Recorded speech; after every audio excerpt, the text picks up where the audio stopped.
ಇವತ್ತು ನಾವು ರಕ್ಷಣೆ ಎಂಬುವಂತ ವಿಷಯದ ಕುರಿತಾಗಿ ನಾವು ಧ್ಯಾನ ಮಾಡುವಂತ ಪ್ರಯತ್ನವನ್ನು ಮಾಡೋಣ. ಮೊದಲನೇದಾಗಿ ಒಂದು ವಾಕ್ಯವನ್ನು ಓದಿಕೊಳ್ಳೋಣ. ರೋಮ ಪತ್ರಿಕೆ 1ನೇ ಅಧ್ಯಾಯ 16ನೇ ವಚನ. ಆ ಸುವಾರ್ತೆಯು ದೇವರ ಬಲ ಸ್ವರೂಪವಾಗಿದ್ದು ಮೊದಲು ಯೆಹೂದ್ಯರಿಗೆ ಆಮೇಲೆ ಗ್ರೀಕರಿಗೆ ಅಂತೂ ನಂಬುವವರೆಲ್ಲರಿಗೂ ರಕ್ಷಣೆ ಉಂಟು ಮಾಡುವಂತದ್ದಾಗಿದೆ. ಇಲ್ಲಿ ಅಪೊಸ್ತಲನಾಗಿರುವಂತಹ ಪೌಲನು ರೋಮಾಪುರದವರಿಗೆ ಪತ್ರಿಕೆಯನ್ನು ಬರಿತಾ ಹೇಳ್ತಿದ್ದಾರೆ, ಸುವಾರ್ತೆಯು ಅಂದ್ರೆ ಸುವಾರ್ತೆ ದೇವರ ಬಲ ಸ್ವರೂಪವಾಗಿದ್ದು ಮೊದಲು ಯಹೂದ್ಯರಿಗೆ ಆಮೇಲೆ ಗ್ರೀಕರಿಗೆ ಅಂತೂ ನಂಬುವವರೆಲ್ಲರಿಗೂ ಕೂಡ ರಕ್ಷಣೆಯನ್ನ ಉಂಟು ಮಾಡುವಂತದ್ದಾಗಿದೆ ಎಂಬುವಂತ ವಿಷಯವನ್ನ ಇಲ್ಲಿ ಅಪೊಸ್ತಲನಾಗಿರುವಂತ ಪೌಲು ಹೇಳ್ತಿದ್ದಾರೆ. ಅಂದ್ರೆ ಸುವಾರ್ತೆಯ ಮೂಲಕವಾಗಿ ನಂಬುವ ಪ್ರತಿಯೊಬ್ಬರಿಗೂ ಕೂಡ ರಕ್ಷಣೆ ಅನ್ನೋದು ಆಗುತ್ತೆ ಎಂಬುವಂತ ಮಾತನ್ನ ಇಲ್ಲಿ ಅಪೊಸ್ತಲನಾಗಿರುವಂತ ಪೌಲು ಹೇಳ್ತಿದ್ದಾರೆ. ನಾವು ಲೂಕ ಸುವಾರ್ತೆ 19ನೇ ಅಧ್ಯಾಯ 10ನೇ ವಚನದಿಂದ ನೋಡುವಾಗ ಅಲ್ಲಿ ಕೂಡ ರಕ್ಷಣೆ ಕುರಿತ ಒಂದು ಮಾತನ್ನು ನಾವು ನೋಡ್ಬೋದು ಪ್ರಿಯರೇ. ಓದೋಣ. ಲೂಕ 19:10. ಮನುಷ್ಯ ಕುಮಾರನು ಕೆಟ್ಟು ಹೋಗಿರುವುದನ್ನು ಹುಡುಕಿ ರಕ್ಷಿಸುವುದಕ್ಕೆ ಬಂದನು ಎಂದು ಹೇಳಿದನು. ಇಲ್ಲಿ ಕೂಡ ರಕ್ಷಣೆ ಎನ್ನುವಂತ ವಿಷಯವನ್ನು ನೋಡ್ತಿದ್ದೇವೆ. ಮನುಷ್ಯ ಕುಮಾರನು ಕೆಟ್ಟು ಹೋಗಿರುವಂತದನ್ನ ಹುಡುಕಿ ರಕ್ಷಿಸುವುದಕ್ಕಾಗಿ ಬಂದನು ಎಂಬುದಾಗಿ ಯೇಸು ಸ್ವಾಮಿಯವರು ಹೇಳ್ತಿದ್ದಾರೆ. ಅಂದ್ರೆ ಇಲ್ಲಿ ಕೂಡ ರಕ್ಷಣೆ ಎನ್ನುವಂತ ವಿಷಯವನ್ನ ನಾವು ಗಮನಿಸ್ತಾ ಇದ್ದೇವೆ. ಹಾಗೆ ನಾವು ಅಪೊಸ್ತಲ ಕಾರ್ಯಗಳು 15ನೇ ಅಧ್ಯಾಯ 11ನೇ ವಚನವನ್ನು ಕೂಡ ನೋಡೋಣ. ಅಪೊಸ್ತಲ ಕಾರ್ಯಗಳು 15:11. ಕರ್ತನಾದ ಯೇಸುವಿನ ಕೃಪೆಯಿಂದಲೇ ನಾವು ರಕ್ಷಣೆ ಹೊಂದುವುದೆಂಬುದಾಗಿ ನಂಬುತ್ತೇವಲ್ಲ, ಹಾಗೆಯೇ ಅವರು ಹೊಂದುವರು ಎಂದು ಹೇಳಿದನು. ಕರ್ತನಾದ ಯೇಸುವಿನ ಕೃಪೆಯಿಂದಲೇ ನಾವ್ ಏನಾಗ್ತಿದೀವಂತೆ, ರಕ್ಷಣೆಯನ್ನ ಹೊಂದುವವರಾಗಿದ್ದೇವೆ ಅಂತ ನಾವು ನಂಬ್ತೀವಲ್ವಾ ಎಂಬುದಾಗಿ ಯಾಕೋಬ ಈ ಮಾತನ್ನ ಹೇಳ್ತಿದ್ದಾರೆ. ಅಂದ್ರೆ ಇಲ್ಲಿ ಕೂಡ ರಕ್ಷಣೆ ಎಂಬುವಂತ ವಿಷಯದ ಕುರಿತಾಗಿ ನಾವು ಈ ವಾಕ್ಯದ ಮೂಲಕವಾಗಿ ನೋಡ್ತಾ ಇದ್ದೇವೆ. ಅಂದ್ರೆ ಬೈಬಲ್ ನಲ್ಲಿ ರಕ್ಷಣೆಯ ಕುರಿತಾದ ಒಂದು ಸಂಗತಿಯನ್ನ, ಒಂದು ವಿಷಯವನ್ನ ದೇವರು ಬರೆಸಿ ನಮ್ಮ ಕೈಯಲ್ಲಿ ಕೊಟ್ಟಿರುವಂತದನ್ನ ನಾವಿಲ್ಲಿ ಗಮನಿಸ್ಬೋದು ಪ್ರಿಯರೇ, ನಾವಿಲ್ಲಿ ಗಮನಿಸ್ಬೋದು. ಪ್ರೀತಿಯ ದೇವರ ಮಕ್ಕಳೇ, ಇಷ್ಟಕ್ಕೂ ರಕ್ಷಣೆ ಅಂದ್ರೆ ಏನು, ಈ ರಕ್ಷಣೆ ಕುರಿತಾಗಿ ಯಾಕೆ ದೇವರು ಪ್ರಾಮುಖ್ಯವಾಗಿ ಅನೇಕ ಸಂದರ್ಭಗಳಲ್ಲಿ ಬರೆಸುವಂತ ಪ್ರಯತ್ನವನ್ನು ಮಾಡಿದ್ರು? ಒಂದು ಮಾತು ಹೇಳ್ಬೇಕಂದ್ರೆ, ಆದಿಕಾಂಡದಿಂದ ಹಿಡಿದು ಪ್ರಕಟಣೆ ಗ್ರಂಥದವರೆಗೂ ಇರುವಂತ ಪ್ರತಿಯೊಂದು ವಿಷಯವೂ ಕೂಡ ರಕ್ಷಣೆಗೆ ಸಂಬಂಧಪಟ್ಟಿರುವಂತ ವಿಷಯಗಳೇ. ದೇವರು ರಕ್ಷಣೆಗೆ ಸಂಬಂಧಪಟ್ಟ ವಿಷಯಗಳನ್ನೇ ದೇವರು ಸತ್ಯವೇದದ ಪೂರ್ತಿಯಾಗಿ ಆತನು ಬರೆಸುವಂತ ಪ್ರಯತ್ನವನ್ನ ಮಾಡಿದ್ದಾನೆ. ಇವತ್ತು ನಾವು ಯಾವುದೇ ಒಂದು ಸಂದರ್ಭವನ್ನು ಧ್ಯಾನ ಮಾಡಿದ್ರು ಕೂಡ ಆ ಸಂದರ್ಭದಲ್ಲಿ ದೇವರ ಉದ್ದೇಶ ಏನಾಗಿರುತ್ತಂದ್ರೆ ನಮ್ಮ ರಕ್ಷಣೆ ಎನ್ನುವಂತ ವಿಷಯವೇ ಆಗಿರುತ್ತೆ. ಯೇಸು ಸ್ವಾಮಿ ಅವರು ಯಾಕೆ ಭೂಮಿಗೆ ಬಂದ್ರು ಅಂತ ಉತ್ತರ ಕೂಡ ನಮ್ಮ ರಕ್ಷಣೆಗೋಸ್ಕರವಾಗಿ ಆತನ ಭೂಮಿಗೆ ಬಂದ ಎನ್ನುವಂತ ವಿಷಯವನ್ನ ನಾವು ಸತ್ಯವೇದದಲ್ಲಿ ಗಮನಿಸಬಹುದು. ಇವತ್ತು ನಾವು ಯಾಕೆ ಯೇಸು ಕ್ರಿಸ್ತನ ಹಿಂಬಾಲಿಸ್ತಾ ಇದ್ದೇವೆ ಎನ್ನುವಂತ ವಿಷಯಕ್ಕೂ ಕೂಡ ನಮ್ಮ ಬಳಿ ಇರುವಂತ ಉತ್ತರ ಏನ್ ಗೊತ್ತಾ, ನಮಗೆ ರಕ್ಷಣೆ ಬೇಕು, ಅದಕ್ಕೋಸ್ಕರವಾಗಿ ನಾವು ಕರ್ತನಾಗಿರುವಂತ ಯೇಸು ಕ್ರಿಸ್ತನನ್ನ ಹಿಂಬಾಲಿಸ್ತಾ ಇದ್ದೇವೆ ಎನ್ನುವಂತ ಉತ್ತರವನ್ನ ನಾವು ಹೇಳ್ತೇವೆ ಪ್ರಿಯ. ಇಷ್ಟಕ್ಕೂ ರಕ್ಷಣೆ ಅಂದ್ರೆ ಏನು? ಒಬ್ಬ ಕ್ರೈಸ್ತರನ ಬಳಿಗೆ ಹೋಗಿ ನೀವು ರಕ್ಷಣೆ ಹೊಂದ್ಕೊಂಡಿದ್ದೀರಾ ಅಂದ್ರೆ ಅವರು ಹೌದು, ನಾವು ರಕ್ಷಣೆ ಹೊಂದ್ಕೊಂಡಿದ್ದೀವಿ ಅಂತ ಹೇಳ್ತಾರೆ. ಅದೇ ಒಬ್ಬ ಅನ್ಯ ಜನರ ಬಳಿಗೆ ಹೋಗಿ ನೀವು ರಕ್ಷಣೆ ಹೊಂದ್ಕೊಂಡಿದ್ದೀರಾ ಎಂಬುದ ಕೇಳುವಾಗ ಅವರು ವಿಚಿತ್ರವಾಗಿ ನೋಡುವಂತ ಪ್ರಯತ್ನವನ್ನು ಮಾಡ್ತಾರೆ. ಅವರು ವಿಭಿನ್ನವಾಗಿ ಆಲೋಚನೆ ಮಾಡ್ಲಿಕ್ಕೂ ಕೂಡ ಸ್ಟಾರ್ಟ್ ಮಾಡ್ತಾರೆ. ಅಂದ್ರೆ ರಕ್ಷಣೆನಾ, ನನಗೆ ಯಾಕೆ ಬೇಕು ರಕ್ಷಣೆ? ನನಗೇನು ಸಮಸ್ಯೆಗಳಿದೆ? ಇವಾಗ ನಾನು ಯಾವ ಆಪತ್ತಲ್ಲಿದೆ, ನಾನು ರಕ್ಷಣೆ ಪಡ್ಕೊಳ್ಳಿಕ್ಕೆ ನನಗೆ ಯಾಕೆ ರಕ್ಷಣೆ ಬೇಕು? ಎಂತ ಪ್ರಶ್ನೆ ನೀವು ಕೇಳ್ತಾ ಇದ್ದೀರಾ? ನನಗೆ ಯಾಕೆ ರಕ್ಷಣೆ? ಫಸ್ಟ್ ಮೊದಲನೇದಾಗಿ ನೀನ್ ಕೇಳುವಂತ ಮಾತಿನ ಅರ್ಥ ಏನು ಎಂಬುದಾಗಿ ಅವರು ವಿಭಿನ್ನವಾಗಿ ನಮಗೆ ಪ್ರಶ್ನೆ ಮಾಡಲಿಕ್ಕೆ ಅವ್ರೇನ್ ಮಾಡ್ತಾರೆ, ಪ್ರಾರಂಭಿಸ್ತಾರೆ. ಆದ್ರೆ ಕ್ರೈಸ್ತವನು ಮಾತ್ರ ನೀವು ರಕ್ಷಣೆ ಹೊಂದ್ಕೊಂಡಿದ್ದೀರಾ ಅಂತ ಕೇಳಿದ್ರೆ ಹೌದು ಅಂತ ಒಂದೇ ಮಾತ್ರ ಉತ್ತರವನ್ನ ಹೇಳುವಂತ ಪ್ರಯತ್ನವನ್ನು ಮಾಡ್ತಾರೆ. ಪ್ರೀತಿಯ ದೇವರ ಮಕ್ಕಳು, ಈ ರಕ್ಷಣೆ ಅನ್ನೋದು ಎಷ್ಟು ಪ್ರಾಮುಖ್ಯವಾಗಿರುವಂತಹ ವಿಷಯ ಅನ್ನೋದನ್ನ ನಾವು ಇವತ್ತಿನ ಸಂದೇಶದಲ್ಲಿ ನಾವು ತಿಳಿದುಕೊಳ್ಳುವಂತ ಪ್ರಯತ್ನವನ್ನು ಮಾಡೋಣ. ಪ್ರತಿ ಮನುಷ್ಯನಿಗೂ ಈ ರಕ್ಷಣೆ ಎಷ್ಟು ಅತ್ಯವಶ್ಯಕವಾಗಿರುವಂಥದ್ದು, ಎಷ್ಟು ಪ್ರಾಮುಖ್ಯವಾಗಿರುವಂಥದ್ದು ಎನ್ನುವಂತ ವಿಷಯವನ್ನ ನಾವಿವತ್ತು ದೇವರ ಮಾತುಗಳ ಮೂಲಕವಾಗಿ ನಾವು ತಿಳಿದುಕೊಳ್ಳುವಂತ ಪ್ರಯತ್ನವನ್ನು ಮಾಡೋಣ. ಮೊದಲನೇದಾಗಿ ರಕ್ಷಣೆ ಅಂದ್ರೆ ಏನು ಅಂತ ತಿಳ್ಕೊಳ್ಳೋಣ. ರಕ್ಷಣೆ ಅನ್ನುವಂಥ ಪದಕ್ಕೆ ನಾವ್ ಏನ್ ಡೆಫಿನೇಷನ್ ಕೊಡ್ಬೋದು ಅಂತ ಹೇಳಿದ್ರೆ, ಒಬ್ಬ ವ್ಯಕ್ತಿ ಅಪಾಯದಲ್ಲಿದ್ದಾನೆ, ಒಬ್ಬ ವ್ಯಕ್ತಿ ಸಮಸ್ಯೆಯಲ್ಲಿರುವಂತಹ ವ್ಯಕ್ತಿಯನ್ನ, ಅಪಾಯದಲ್ಲಿ ಆಪತ್ತಿನಲ್ಲಿರುವಂತಹ ವ್ಯಕ್ತಿಯನ್ನ ಅವನಿರುವಂತಹ ಆಪತ್ತಿನಿಂದ, ಉಪದ್ರವದಿಂದ, ಸಮಸ್ಯೆಯಿಂದ ಅವನನ್ನ ಬಿಡುಗಡೆ ಮಾಡೋದನ್ನ ಅಥವಾ ಅವನನ್ನ ತಪ್ಪಿಸೋದನ್ನ ಅಥವಾ ಅವನನ್ನ ರಕ್ಷಣೆ ಮಾಡೋದನ್ನ ರಕ್ಷಿಸುವುದನ್ನ ರಕ್ಷಣೆ ಎಂಬುದಾಗಿ ಕರೀತಾರೆ. ಏನು? ಆಪತ್ತಲ್ಲಿರುವ ಒಬ್ಬ ವ್ಯಕ್ತಿಯನ್ನ ಆ ಆಪತ್ತಿನಿಂದ ಬಿಡುಗಡೆ ಮಾಡುವುದನ್ನ, ತಪ್ಪಿಸುವುದನ್ನ ಅಥವಾ ರಕ್ಷಿಸುವಂತದ್ದ ವಿಷಯವನ್ನ ರಕ್ಷಣೆ ಎಂಬುದಾಗಿ ಕರೀತಾರೆ. ಈ ರಕ್ಷಣೆ ಎನ್ನುವಂತ ಪದ ಗ್ರೀಕ್ ಭಾಷೆಯ ಸೊಟೇರಿಯಾ ಎನ್ನುವಂತಹ ಪದದಿಂದ ಬಂದಿರುವಂತದ್ದಾಗಿದೆ ಪ್ರಿಯರೇ. ಈ ಸೊಟೇರಿಯಾ ಎನ್ನುವಂತ ಪದಕ್ಕೆ ಅರ್ಥ ಏನಪ್ಪಾ ಅಂತ ಹೇಳಿದ್ರೆ ಬಿಡುಗಡೆ ಮಾಡುವುದು ಅಥವಾ ತಪ್ಪಿಸುವುದು ಅಥವಾ ರಕ್ಷಿಸುವುದು ಎಂಬುವಂತ ಅರ್ಥಗಳನ್ನ ಈ ಸೊಟೇರಿಯಾ ಎನ್ನುವಂತ ಗ್ರೀಕ್ ಪದ ಕೊಡುವಂತದ್ದಾಗಿದೆ. ಅದಕ್ಕೆ ರಕ್ಷಣಾ ಶಾಸ್ತ್ರವನ್ನ ಬೈಬಲ್ನಲ್ಲಿ ಸೊಟೇರಿಯಾಲಜಿ ಎಂಬುದಾಗಿ ಕರೀತಾರೆ, ನಾವು ಥಿಯಾಲಜಿ ಭಾಷೆಯಲ್ಲಿ. ಪ್ರೀತಿಯ ದೇವರ ಮಕ್ಕಳ, ಆದ್ರೆ ರಕ್ಷಣೆ ಎನ್ನುವಂತ ಪದಕ್ಕೆ ನಾವು ಅರ್ಥ ಹುಡುಕುವುದಾದ್ರೆ ಅಪಾಯದಲ್ಲಿರುವಂತ ವ್ಯಕ್ತಿಯನ್ನ ಕಾಪಾಡುವುದು, ತಪ್ಪಿಸುವುದು, ಬಿಡುಗಡೆ ಮಾಡುವುದು, ರಕ್ಷಿಸುವುದು ಎನ್ನುವಂತ ಅರ್ಥಗಳನ್ನ ಇದು ಕೊಡ್ತಾ ಇದೆ. ಈಗ ಮಾನವನಿಗೆ ರಕ್ಷಣೆ ಯಾಕೆ ಬೇಕು? ಈಗ ಅಪಾಯದಲ್ಲಿರುವಂತ ವ್ಯಕ್ತಿಗೆ ರಕ್ಷಣೆ ಬೇಕು ಎಂಬುವಂತ ಒಂದು ಅರ್ಥವನ್ನ ಈ ರಕ್ಷಣೆ ಎನ್ನುವಂತ ಪದ ಕೊಡುವಾಗ ಮಾನವನಿಗೆ ರಕ್ಷಣೆ ನಿಜವಾಗ್ಲೂ ಬೇಕಾ? ಮಾನವನಿಗೆ ನಿಜವಾಗ್ಲೂ ಇವತ್ತು ರಕ್ಷಣೆ ಬೇಕಾ ಅಂತ ಹೇಳಿದ್ರೆ ಖಂಡಿತವಾಗ್ಲೂ ಬೇಕು ಅಂತಾನೆ ಪ್ರತಿ ಮನುಷ್ಯರು ಕೂಡ ಹೇಳುದು. ಇವತ್ತು ಸಮಾಜದಲ್ಲಿ ನೋಡುವಾಗ ಅನೇಕ ವಿಧವಾಗಿ ನಮಗೆ ರಕ್ಷಣೆ ಅನ್ನೋದು ಪ್ರಾಮುಖ್ಯವಾಗಿ ಬೇಕೇ ಬೇಕು ಎಂಬುದಾಗಿ ನಾವು ಹೇಳ್ತೇವೆ. ಇವತ್ತು ಹೆಣ್ಣು ಮಕ್ಕಳು ಸ್ವತಂತ್ರವಾಗಿ ತಿರುಗಾಡ್ಲಿಕ್ಕೆ ಸಾಧ್ಯವಾಗ್ತಾ ಇಲ್ಲ. ಪುಟ್ಟ ಮಕ್ಕಳು, ಚಿಕ್ಕ ಮಕ್ಕಳು ಕೂಡ ಹೊರಗಡೆ ಹೋಗಿ ಸ್ವತಂತ್ರವಾಗಿ ಹೋರಾಡ್ಲಿಕ್ಕೆ ಸಾಧ್ಯವಾಗ್ತಾ ಇಲ್ಲ. ಯಾಕಂದ್ರೆ ಇವತ್ತು ಚಿಕ್ಕ ಮಕ್ಕಳನ್ನು ಕೂಡ ಅತ್ಯಾಚಾರ ಮಾಡುವಂತಹ ಪರಿಸ್ಥಿತಿಗಳು ಇವತ್ತು ಸಮಾಜದಲ್ಲಿ ಕಾಣಿಸ್ಕೊಳ್ತಾ ಇದ್ದಾವೆ. ಹಾಗಾಗಿ ಮಕ್ಕಳಿಗೆ ಏನ್ ಮಾಡ್ಬೇಕು? ಇಂಥ ಕಾಮುಕರ ಕೈಯಿಂದ, ಕಾಮುಕರ ದೃಷ್ಟಿಯಿಂದ ಹೆಣ್ಣು ಮಕ್ಕಳಿಗೆ ಏನ್ ಬೇಕಾಗಿದೆ? ರಕ್ಷಣೆ ಬೇಕಾಗಿದೆ. ರಕ್ಷಣೆ ಬೇಕಾಗಿದೆ. ನಾವು ನೋಡಿದ್ವಲ್ವಾ ಕಳೆದ ದಿನಗಳಲ್ಲಿ ಪಾಕಿಸ್ತಾನ ಮತ್ತು ಭಾರತದ ಮಧ್ಯೆ ಯುದ್ಧ ಅನ್ನೋದು ಆಯ್ತು. ಈಗ ಅದು ನಿಂತಿದೆ ಅಂದ್ಕೊಳ್ರಿ. ಇವಾಗ ನಮ್ಮ ದೇಶಕ್ಕೆ ಏನ್ ಬೇಕು? ಶತ್ರು ಸೈನ್ಯದಿಂದ, ಶತ್ರುಗಳಿಂದ ಏನ್ ಬೇಕು ನಮಗೆ? ನಮ್ಮ ದೇಶಕ್ಕೆ ರಕ್ಷಣೆ ಅನ್ನೋದು ಬೇಕು. ರಕ್ಷಣೆ ಅನ್ನೋದು ಬೇಕು. ಭಯೋತ್ಪಾದಕರಿಂದ ಸಾಮಾನ್ಯ ಜನರಿಗೆ ಏನ್ ಬೇಕು ಇವತ್ತು? ರಕ್ಷಣೆ ಅನ್ನೋದು ಬೇಕು. ಹೀಗೆ ಸಮಾಜದಲ್ಲಿ ರಕ್ಷಣೆ ಕುರಿತಾಗಿ ನಾವು ಆಲೋಚನೆ ಮಾಡ್ತಾ ಹೋದ್ರೆ ಲೋಕ ಸಂಬಂಧವಾಗಿ ಅನೇಕ ವಿಷಯಗಳ ಕುರಿತಾಗಿ ಮನುಷ್ಯನಿಗೆ ಇವತ್ತು ರಕ್ಷಣೆ ಅನ್ನೋದು ಪ್ರಾಮುಖ್ಯವಾಗಿ ಬೇಕೇ ಬೇಕು. ಪೊಲೀಸ್ ವ್ಯವಸ್ಥೆ ಇವತ್ತು ಯಾಕಿದೆ? ಪೊಲೀಸರು ಇವತ್ತು ಏನ್ ಕೆಲಸ ಮಾಡ್ತಿದ್ದಾರೆ ಅಂದ್ರೆ ರಕ್ಷಿಸುವಂತ ಕೆಲಸವನ್ನ ಮಾಡ್ತಿದ್ದಾರೆ. ಅವರು ರಕ್ಷಣಾ ಕಾರ್ಯವನ್ನ ಮಾಡ್ತಿದ್ದಾರೆ. ಅದಕ್ಕೆ ಅವ್ರಿಗೆ ಇರುವಂತ ಹೆಸರು ರಕ್ಷಣಾ ಭಟರು ಅಥವಾ ರಕ್ಷಕ ಭಟರು ಎಂಬುದಾಗಿ ಪೊಲೀಸರನ್ನ ಕರೀತಾರೆ ಕನ್ನಡ ಭಾಷೆಯಲ್ಲಿ. ಪ್ರೀತಿಯ ದೇವರ ಮಕ್ಕಳೇ, ಇವತ್ತು ಲೋಕ ಸಂಬಂಧವಾಗಿ ಅನೇಕ ವಿಧವಾದ ರಕ್ಷಣೆ ಅನ್ನೋದು ಮನುಷ್ಯನಿಗೆ ಬೇಕೇ ಬೇಕು ಪ್ರಾಮುಖ್ಯವಾಗಿ. ಇವೆಲ್ಲವುಗಳ ಮೇಲೆ ಮನುಷ್ಯ ಗಮನ ಹರಿಸ್ತಾ ಇದ್ದಾನ ಕೂಡ. ಚಳಿಯಿಂದ ಕಾಪಾಡ್ಕೊಳ್ಳಿಕ್ಕೆ ನಾವೇನ್ ಹಾಕೊಳ್ತೀವಿ? ರಕ್ಷಣಾರ್ಥವಾಗಿ ಜರ್ಕಿನನ್ನ ಹಾಕೊಳ್ತೇವೆ. ಆಚೆಗಡೆ ಮಳೆ ಬರುವಾಗ, ಆಚೆ ಹೋಗುವಾಗ ನಮ್ಮ ರಕ್ಷಣೆಗೋಸ್ಕರ ಏನ್ ತೆಗೆದುಕೊಂಡು ಹೋಗ್ತೇವೆ? ನಾವು ಅಂಬ್ರೆಲವನ್ನ ಅಂದ್ರೆ ಛತ್ರಿಯನ್ನು ತೆಗೆದುಕೊಂಡು ಹೋಗ್ತೇವೆ ಅಲ್ವಾ? ನಾವು ಮನೆಯಲ್ಲಿ ತುಂಬಾ ಚಳಿಯಾದಾಗ ನಾವು ಏನನ್ನ ಹೊದ್ಕೊಳ್ತೇವೆ? ಯಾಕೆ ಹೊದ್ಕೊಳ್ತೇವೆ? ಚಳಿಯಿಂದ ನಮ್ಮನ್ನು ಕಾಪಾಡ್ಕೊಳ್ಳಿಕ್ಕಾಗಿ ಏನ್ ಮಾಡ್ತೀವಿ? ಕಂಬಳಿಯನ್ನು ನಾವು ಹೊದ್ಕೊಳ್ತೇವೆ. ಪ್ರೀತಿಯ ದೇವರ ಮಕ್ಕಳೇ, ಅಂದ್ರೆ ನಮ್ಮ ದೇಹ ಸಂರಕ್ಷಣೆಗೋಸ್ಕರವಾಗಿ ಕೂಡ, ದೇಹ ರಕ್ಷಣೆಗೋಸ್ಕರವಾಗಿ ಕೂಡ ನಾವೇನ್ ಮಾಡ್ತಿದೀವಿ? ರಕ್ಷಣೆ ಬೇಕು ಎಂಬುದಾಗಿ ಅನೇಕ ಒಂದು ಮುಂಜಾಗ್ರತೆ ತೆಗೆದುಕೊಳ್ತಾ ಇದ್ದೀವಿ. ಆಚೆಗಡೆ ಹೋಗುವಾಗ ಕೆಲವು ವಿಷಯಗಳಿಂದ ನಮಗೆ ರಕ್ಷಣೆ ಬೇಕು ಅಂತ ಕೂಡ ನಾವೇನ್ ಮಾಡ್ತಿದೀವಿ? ರಕ್ಷಣೆ ಮುಂಜಾಗ್ರತೆಗಳನ್ನು ತೆಗೆದುಕೊಳ್ಳಲು ಪ್ರಯತ್ನ ಮಾಡ್ತಿದೀವಿ. ಸಮಾಜದಲ್ಲೂ ಅನೇಕ ಉಪದ್ರವಗಳಿಂದ, ಅನೇಕ ಸಮಸ್ಯೆಗಳಿಂದಲೂ ಕೂಡ ನಮ್ಗೆ ಬಿಡುಗಡೆ ಬೇಕು ಅಂತೇಳಿ ನಾವು ಪ್ರಕಟಿಸ್ತಾ ಇದ್ದೀವಿ. ನಾವು ಇವತ್ತು ಏನ್ ಮಾಡ್ತಾ ಇದೀವಿ? ಪ್ರೊಟೆಸ್ಟ್ ಮಾಡುವಂತ ಪ್ರಯತ್ನ ಕೂಡ ಮಾಡ್ತಿದ್ದೇವೆ. ಪ್ರೀತಿಯ ದೇವರ ಮಕ್ಕಳೇ, ಆದ್ರೆ ಮನುಷ್ಯ ಲೋಕ ಸಂಬಂಧವಾಗಿರುವ ಎಲ್ಲಾ ರಕ್ಷಣೆಯ ಕಾರ್ಯಗಳ ಕುರಿತಾಗಿ ಕೂಡ ಯೋಚನೆ ಮಾಡ್ತಿದ್ದಾನೆ.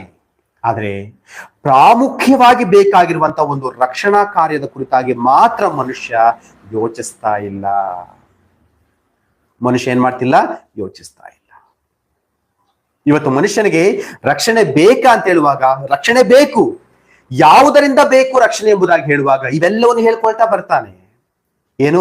ಕೆಟ್ಟವರಿಂದ ರಕ್ಷಣೆ ಬೇಕು ನಮಗೆ, ಶತ್ರುಗಳಿಂದ ರಕ್ಷಣೆ ಬೇಕು. ಹೀಗೆ ಅನೇಕ ವಿಷಯವಾಗಿ, ಲೋಕ ಸಂಬಂಧವಾಗಿ, ಶರೀರ ಸಂಬಂಧವಾಗಿ ಮನುಷ್ಯ ರಕ್ಷಣೆ ಯಾಕೆ ಬೇಕು ಅಂದ್ರೆ ಈ ರೀತಿಯಾಗಿ ಅನೇಕ ವಿಷಯಗಳನ್ನ ಅವನು ಪ್ರಸ್ತಾಪಿಸಿಕೊಂಡು ಬರೋದನ್ನ ನಾವು ನೋಡ್ತೇವೆ ಪ್ರಿಯರೇ. ಆದ್ರೆ ಮನುಷ್ಯನಿಗೆ ಪ್ರಾಮುಖ್ಯವಾಗಿ ಯಾವುದರಿಂದ ರಕ್ಷಣೆ ಬೇಕು ಅನ್ನುವಂಥ ವಿಷಯದ ಕುರಿತಾಗಿ ಮಾತ್ರ ಇವತ್ತು ಮನುಷ್ಯ ಗಮನ ಹರಿಸುವಂತ ಪ್ರಯತ್ನವನ್ನ ಮಾಡ್ತಾ ಇಲ್ಲ. ಇವತ್ತು ಮನುಷ್ಯ ಪ್ರಾಮುಖ್ಯವಾಗಿ ಯಾವುದರಿಂದ ರಕ್ಷಣೆ ಬೇಕು ಎನ್ನುವಂತ ವಿಷಯದ ಕುರಿತಾಗಿ ಮಾತ್ರ ಮನುಷ್ಯ ಇವತ್ತು ಗಮನ ಹರಿಸುವಂತ ಪ್ರಯತ್ನ ಮಾಡ್ತಾನೆ ಇಲ್ಲ ಪ್ರಿಯರೇ. ಇವತ್ತು ನಾವು ನೋಡೋಣ, ಮನುಷ್ಯನಿಗೆ ನಿಜವಾಗ್ಲೂ ಯಾವುದರಿಂದ ರಕ್ಷಣೆಯನ್ನು ಪಡ್ಕೊಳ್ಬೇಕು, ಮನುಷ್ಯ ಯಾವುದರಿಂದ ರಕ್ಷಣೆ ಬೇಕು, ಮನುಷ್ಯನಿಗೆ ನಿಜವಾದ ರಕ್ಷಣೆಯ ಮಹತ್ವ ಯಾವುದು ಎನ್ನುವಂತ ವಿಷಯವನ್ನ ನಾವು ಸ್ವಲ್ಪ ಸಮಯ ಧ್ಯಾನ ಮಾಡುವಂತ ಪ್ರಯತ್ನವನ್ನ ಮಾಡೋಣ. ಮೊದಲನೇದಾಗಿ ಒಂದು ವಾಕ್ಯ ಓದೋಣ. ಮನುಷ್ಯನಿಗೆ ನಿಜವಾಗ್ಲೂ ಯಾವ ವಿಷಯಗಳಿಂದ ರಕ್ಷಣೆ ಬೇಕು? ಖಂಡಿತ ಇಷ್ಟೊತ್ತು ನಾನು ಏನೆಲ್ಲ ಹೇಳಿದೆ ಇವೆಲ್ಲವುಗಳಿಂದ ರಕ್ಷಣೆ ಬೇಕು ನಮಗೆ, ಆದ್ರೆ ಇದರ ಜೊತೆಗೆ ಇದಕ್ಕಿಂತಲೂ ಪ್ರಾಮುಖ್ಯವಾಗಿರುವಂತಹ ಸಂಗತಿಗಳು ಕೆಲವಿದಾವೆ. ಇವುಗಳ ಮೇಲೆ ಕೂಡ ಮನುಷ್ಯ ಗಮನ ಹರಿಸಿದ್ರೆ ಮಾತ್ರವೇ ಮನುಷ್ಯನ ಆತ್ಮ ರಕ್ಷಣೆ ಹೊಂದ್ಕೊಳ್ಳಿಕ್ಕೆ ಸಾಧ್ಯ. ಇವತ್ತು ನಾವು ಮಾತಾಡ್ಕೊಳ್ಳೋದು ಮನುಷ್ಯನ ಶರೀರ ಸಂಬಂಧವಾದ ರಕ್ಷಣೆ ಕುರಿತಾಗಿ ನಾವು ಮಾತಾಡ್ಕೊಳ್ತಾ ಇಲ್ಲ, ಮನುಷ್ಯನ ಆತ್ಮ ರಕ್ಷಣೆ ಕುರಿತಾಗಿ. ಮನುಷ್ಯನ ಆತ್ಮಕ್ಕೆ ರಕ್ಷಣೆ ಬೇಕಾ ಅಂತ ಹೇಳಿದ್ರೆ ರಕ್ಷಣೆ ಬೇಕು. ಶರೀರಕ್ಕೆ ಹೇಗೆ ರಕ್ಷಣೆ ಬೇಕು, ಮನುಷ್ಯನ ಆತ್ಮಕ್ಕೂ ಕೂಡ ರಕ್ಷಣೆ ಬೇಕು. ಹಾಗಾದ್ರೆ ಮನುಷ್ಯನ ಆತ್ಮಕ್ಕೆ ಯಾಕೆ ರಕ್ಷಣೆ ಬೇಕು, ಯಾವ ವಿಷಯಗಳಿಂದ ರಕ್ಷಣೆ ಬೇಕು, ಯಾವುದರಿಂದ ರಕ್ಷಣೆ ಬೇಕು ಎನ್ನುವಂತ ವಿಷಯಗಳನ್ನ ನಾವು ಆಲೋಚನೆ ಮಾಡುವಂತ ಪ್ರಯತ್ನವನ್ನು ಮಾಡೋಣ. ಒಂದು ವೇಳೆ ಮನುಷ್ಯ ಶರೀರ ಸಂಬಂಧವಾದ ವಿಷಯಗಳ ಕುರಿತಾಗಿ ರಕ್ಷಣೆಯನ್ನು ಬೇಕು ಎಂಬುದಾಗಿ ಆಲೋಚನೆ ಮಾಡ್ತಾ ಅವುಗಳ ವಿಷಯ ಗಮನ ಹರಿಸ್ತಾ ಮುಂದುವರಿತಾ ಹೋದ್ರೆ ಆತ್ಮವನ್ನು ಅವನು ನಷ್ಟಪಡಿಸಿಕೊಳ್ಳುವಂತ ಅವಕಾಶ ಇರುತ್ತೆ. ಹಾಗಾಗಿ ಈ ಸಂದೇಶ ಕ್ರೈಸ್ತವರಿಗೆ ಮಾತ್ರ ಅಲ್ಲ, ಪ್ರತಿಯೊಬ್ಬ ಮನುಷ್ಯನಿಗೂ ಕೂಡ ಈ ರಕ್ಷಣೆಯ ಒಂದು ಸಂದೇಶ ಬಹಳಷ್ಟು ಪ್ರಾಮುಖ್ಯವಾಗಿ ಬೇಕು. ಯಾಕಂದ್ರೆ ಇದು ಆತ್ಮ ರಕ್ಷಣೆಯ ಸಂದೇಶವಾಗಿದೆ ಪ್ರಿಯರ, ಇದು ಆತ್ಮ ರಕ್ಷಣೆಯ ಸಂದೇಶವಾಗಿದೆ. ಮೊದಲನೇದಾಗಿ ಮನುಷ್ಯನಿಗೆ ಯಾವುದರಿಂದ ರಕ್ಷಣೆ ಬೇಕು ಅಂತ ಹೇಳಿದ್ರೆ ಒಂದು ವಾಕ್ಯ ಓದೋಣ. ರೋಮ ಪತ್ರಿಕೆ 3ನೇ ಅಧ್ಯಾಯ 23ನೇ ವಚನವನ್ನು ಓದೋಣ. ರೋಮ ಪತ್ರಿಕೆ 3:23. ಎಲ್ಲರೂ ಪಾಪ ಮಾಡಿ ದೇವರ ಮಹಿಮೆಯನ್ನು ಹೊಂದದೆ ಹೋಗಿದ್ದಾರೆ. ಹೆಚ್ಚು ಕಡಿಮೆ ಏನೂ ಇಲ್ಲ, ಎಲ್ಲರೂ ಪಾಪವನ್ನು ಮಾಡಿ ದೇವರ ಮಹಿಮೆಯನ್ನ ಹೊಂದದೇ ಹೋಗಿದ್ದಾರೆ. ಪ್ರೀತಿಯ ದೇವರ ಮಕ್ಕಳೇ, ಇವತ್ತು ಮನುಷ್ಯನಿಗೆ ಯಾವುದರಿಂದ ರಕ್ಷಣೆ ಬೇಕು ಅಂದ್ರೆ ಪಾಪದಿಂದ ಮನುಷ್ಯನಿಗೆ ಇವತ್ತು ಏನಾಗಿದೆ, ರಕ್ಷಣೆ ಬೇಕಾಗಿದೆ ಪ್ರಿಯರ. ಮನುಷ್ಯನಿಗೆ ರಕ್ಷಣೆ ಬೇಕಾಗಿದೆ. ದೇವರು ಸೃಷ್ಟಿ ಮಾಡಿದ ಮೊದಲ ಮಾನವರು ಆದಮ ಅವರೇನ್ ಮಾಡಿದ್ರು, ದೇವರ ಮಾತಿಗೆ ಅವಿಧೇಯರಾಗಿ ಪಾಪವನ್ನು ಮಾಡಿದ್ರು. ಆ ಪಾಪ ಅವರು ಮಾಡಿದ ಪಾಪದ ಮೂಲಕ ಪಾಪ ಅನ್ನೋದು ಲೋಕವನ್ನ ಪ್ರವೇಶ ಮಾಡ್ತು. ಅಲ್ಲಿಂದ ಈಚೆಗೆ ಪ್ರತಿಯೊಬ್ಬ ಮನುಷ್ಯನು ಕೂಡ ಒಂದಲ್ಲಾ ಒಂದು ವಿಷಯದಲ್ಲಿ ಏನ್ ಮಾಡ್ತಿದ್ದಾನೆ, ಪಾಪವನ್ನ ಮಾಡ್ತಾನೆ ಇದ್ದಾನೆ. ಪಾಪದ ಒಂದು ಬಂಧನಕ್ಕೆ ಅವನು ಸಿಕ್ಕಿ ಹಾಕಿಕೊಳ್ತಾನೆ ಇದ್ದಾನೆ. ಯಾರೊಬ್ರು ಕೂಡ ಈ ಪಾಪದ ಒಂದು ಕಪಿಮುಷ್ಟಿಯಿಂದ ತಪ್ಪಿಸ್ಕೊಳ್ಳಿಕ್ಕೆ ಸಾಧ್ಯ ಆಗ್ತಾನೆ ಇಲ್ಲ. ಇವತ್ತು ಮನುಷ್ಯ ಒಂದಲ್ಲ ಒಂದು ವಿಷಯದಲ್ಲಿ ಪಾಪಕ್ಕೆ ಒಳಗಾಗ್ತಾನೆ ಇದ್ದಾನೆ.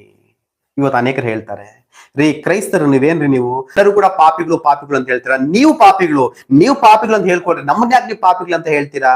ಅನ್ಯ ಜನ ಕೇಳುವಂತ ಪ್ರಶ್ನೆ. ನಾವು ಪಾಪಿಗಳಲ್ಲ, ನಾವು ಪರಿಶುದ್ಧರು ಎಂಬುದಾಗಿ ಇವತ್ತು ಅನೇಕರು ಕ್ರೈಸ್ತರನ್ನ ದೂಷಿಸ್ತಾರೆ.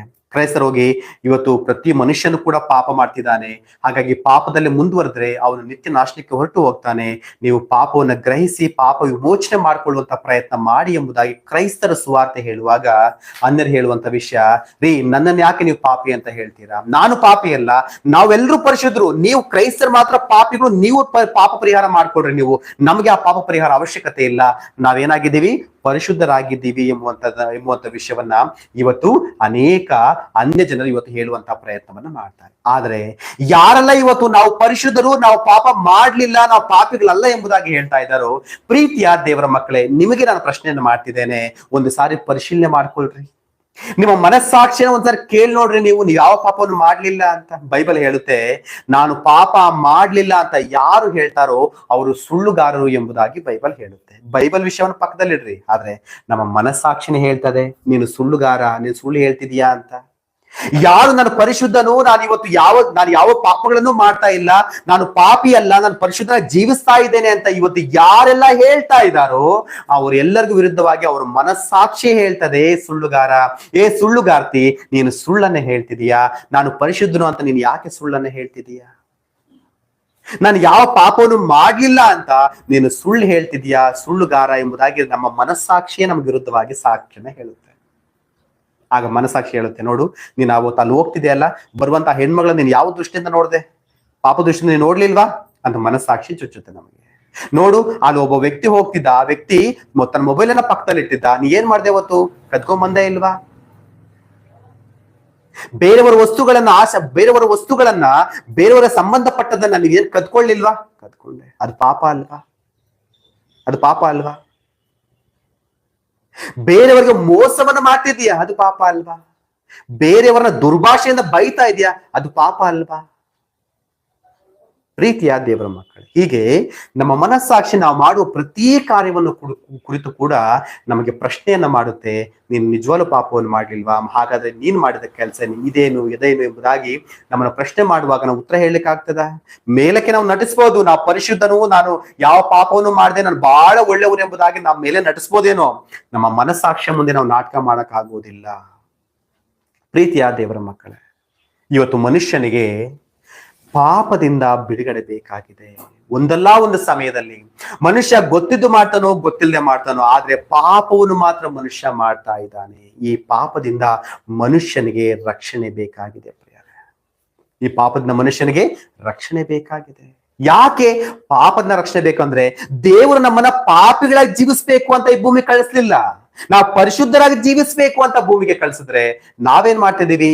ಪರಿಶುದ್ಧತೆನ ಪಕ್ಕದಲ್ಲಿಟ್ಟು ಪಾಪ ಎನ್ನುವಂತ ಕೆಸರಲ್ಲಿ ಬಿದ್ದು ಒದ್ದಾಡುವಂತ ಪ್ರಯತ್ನವನ್ನು ಮಾಡ್ತಿದ್ದೇವೆ. ಹಂದಿ ಹೇಗೆ ಕೆಸರನ್ನ ಬಹಳ ಪ್ರೀತಿ ಮಾಡುತ್ತೆ, ಹಾಗೆ ಇವತ್ತು ಮನುಷ್ಯ ಪಾಪವನ್ನು ಬಹಳ ಪ್ರೀತಿ ಮಾಡ್ತಿದ್ದಾನೆ. ಆದ್ರೆ ಗೊತ್ತಿಲ್ಲ ಆ ಪಾಪ ಇವನನ್ನ ಎಲ್ಲಿಗೆ ಕರ್ಕೊಂಡು ಹೋಗಿ ನಿಲ್ಲಿಸುತ್ತೆ ಅಂತ. ಕ್ಷಣಿಕ ಸುಖಕ್ಕೋಸ್ಕರವಾಗಿ ಪಾಪವನ್ನು ಮಾಡುವುದಾದ್ರೆ ಎಂತಹ ಒಂದು ಭಯಂಕರ ಶಿಕ್ಷೆ ಬರ್ಲಿಕ್ಕಿದೆ ಅನ್ನುವಂತ ವಿಷಯ ಇವತ್ತು ಮನುಷ್ಯನ ಗಮನಕ್ಕೆ ಬರ್ತಾ ಇಲ್ಲ ಪ್ರಿಯರೇ. ಪ್ರೀತಿಯ ದೇವರ ಮಕ್ಕಳೇ, ಇವತ್ತು ಮನುಷ್ಯನಿಗೆ ಪಾಪದಿಂದ ಬಿಡುಗಡೆ ಬೇಕಾಗಿದೆ.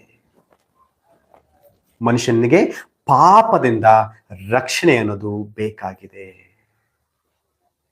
ಎರಡನೇ ವಿಷಯ, ಮನುಷ್ಯ ಪಾಪವನ್ನು ಮಾಡುವಾಗ ಪಾಪದಿಂದ ಮನುಷ್ಯನಿಗೆ ಏನು ಬರುತ್ತೆ, ಮನುಷ್ಯ ಏನಾಗ್ತಾನೆ ಅಂತ ಹೇಳಿದ್ರೆ, ಮನುಷ್ಯನು ಪಾಪಗಳನ್ನು ಮಾಡುವಾಗ ಆ ಪಾಪಗಳ ಮೂಲಕವಾಗಿ ದೇವರ ಒಂದು ಕೋಪಕ್ಕೆ ಮನುಷ್ಯನು ಗುರಿಯಾಗ್ತಾನೆ.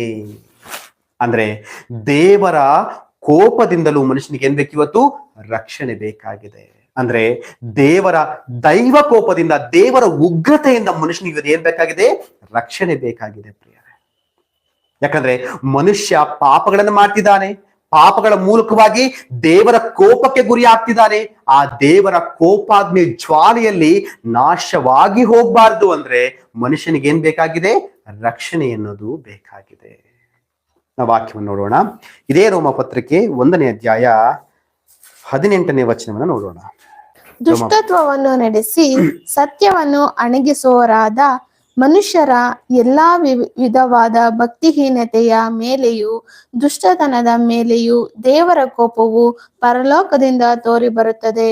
ನೋಡ್ರಿ, ಎಲ್ಲಾ ವಿಧವಾದ ಭಕ್ತಿಹೀನತೆಯ ಮೇಲೆಯೂ ದುಷ್ಟತನದ ಮೇಲೆಯೂ ದೇವರ ಕೋಪ ಎಲ್ಲಿಂದ ಬರುತ್ತಂತೆ? ಪರಲೋಕದಿಂದ ಮನುಷ್ಯನ ಮೇಲೆ ಬರ್ಲಿಕ್ಕಿದೆ ಪ್ರಿಯರೇ.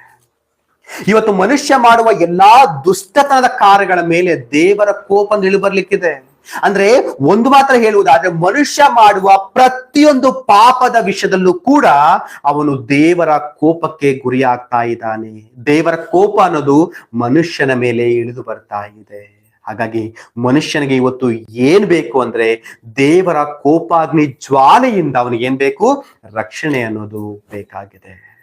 ದೇವರ ದೈವ ಕೋಪದಿಂದ ಮನುಷ್ಯನ ಏನ್ ಮಾಡ್ಬೇಕು? ಇವತ್ತು ರಕ್ಷಿಸಿಕೊಳ್ಳುವಂತ ಪ್ರಯತ್ನವನ್ನ ಮಾಡ್ಬೇಕು ಪ್ರಿಯರೇ.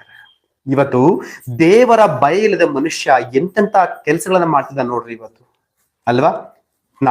ನನ್ನದೇ ನಾನೇ ಎಲ್ಲವೂ ಅಂದ್ಕೊಂಡು ತನ್ನ ಹೆಚ್ಚಿಸಿಕೊಂಡು ಬೇರೆಯವ್ರ ನಾಶ ಆದ್ರೂ ಪರವಾಗಿಲ್ಲ, ನಾನ್ ಚೆನ್ನಾಗಿರ್ಬೇಕು ಅಂದ್ಕೊಂಡು ಅನೇಕರ ಜೀವಿತಗಳನ್ನ ನಾಶ ಮಾಡ್ತಾ ತನ್ನ ಸುಖಕ್ಕೋಸ್ಕರ, ತನ್ನ ಸಂತೋಷಕ್ಕೋಸ್ಕರ, ತನ್ನ ಸ್ವಾರ್ಥಕ್ಕೋಸ್ಕರ ಇವತ್ತು ಮನುಷ್ಯ ಏನೆಲ್ಲಾ ಮಾಡ್ತಿದ್ದಾನೆ ನೋಡ್ರಿ.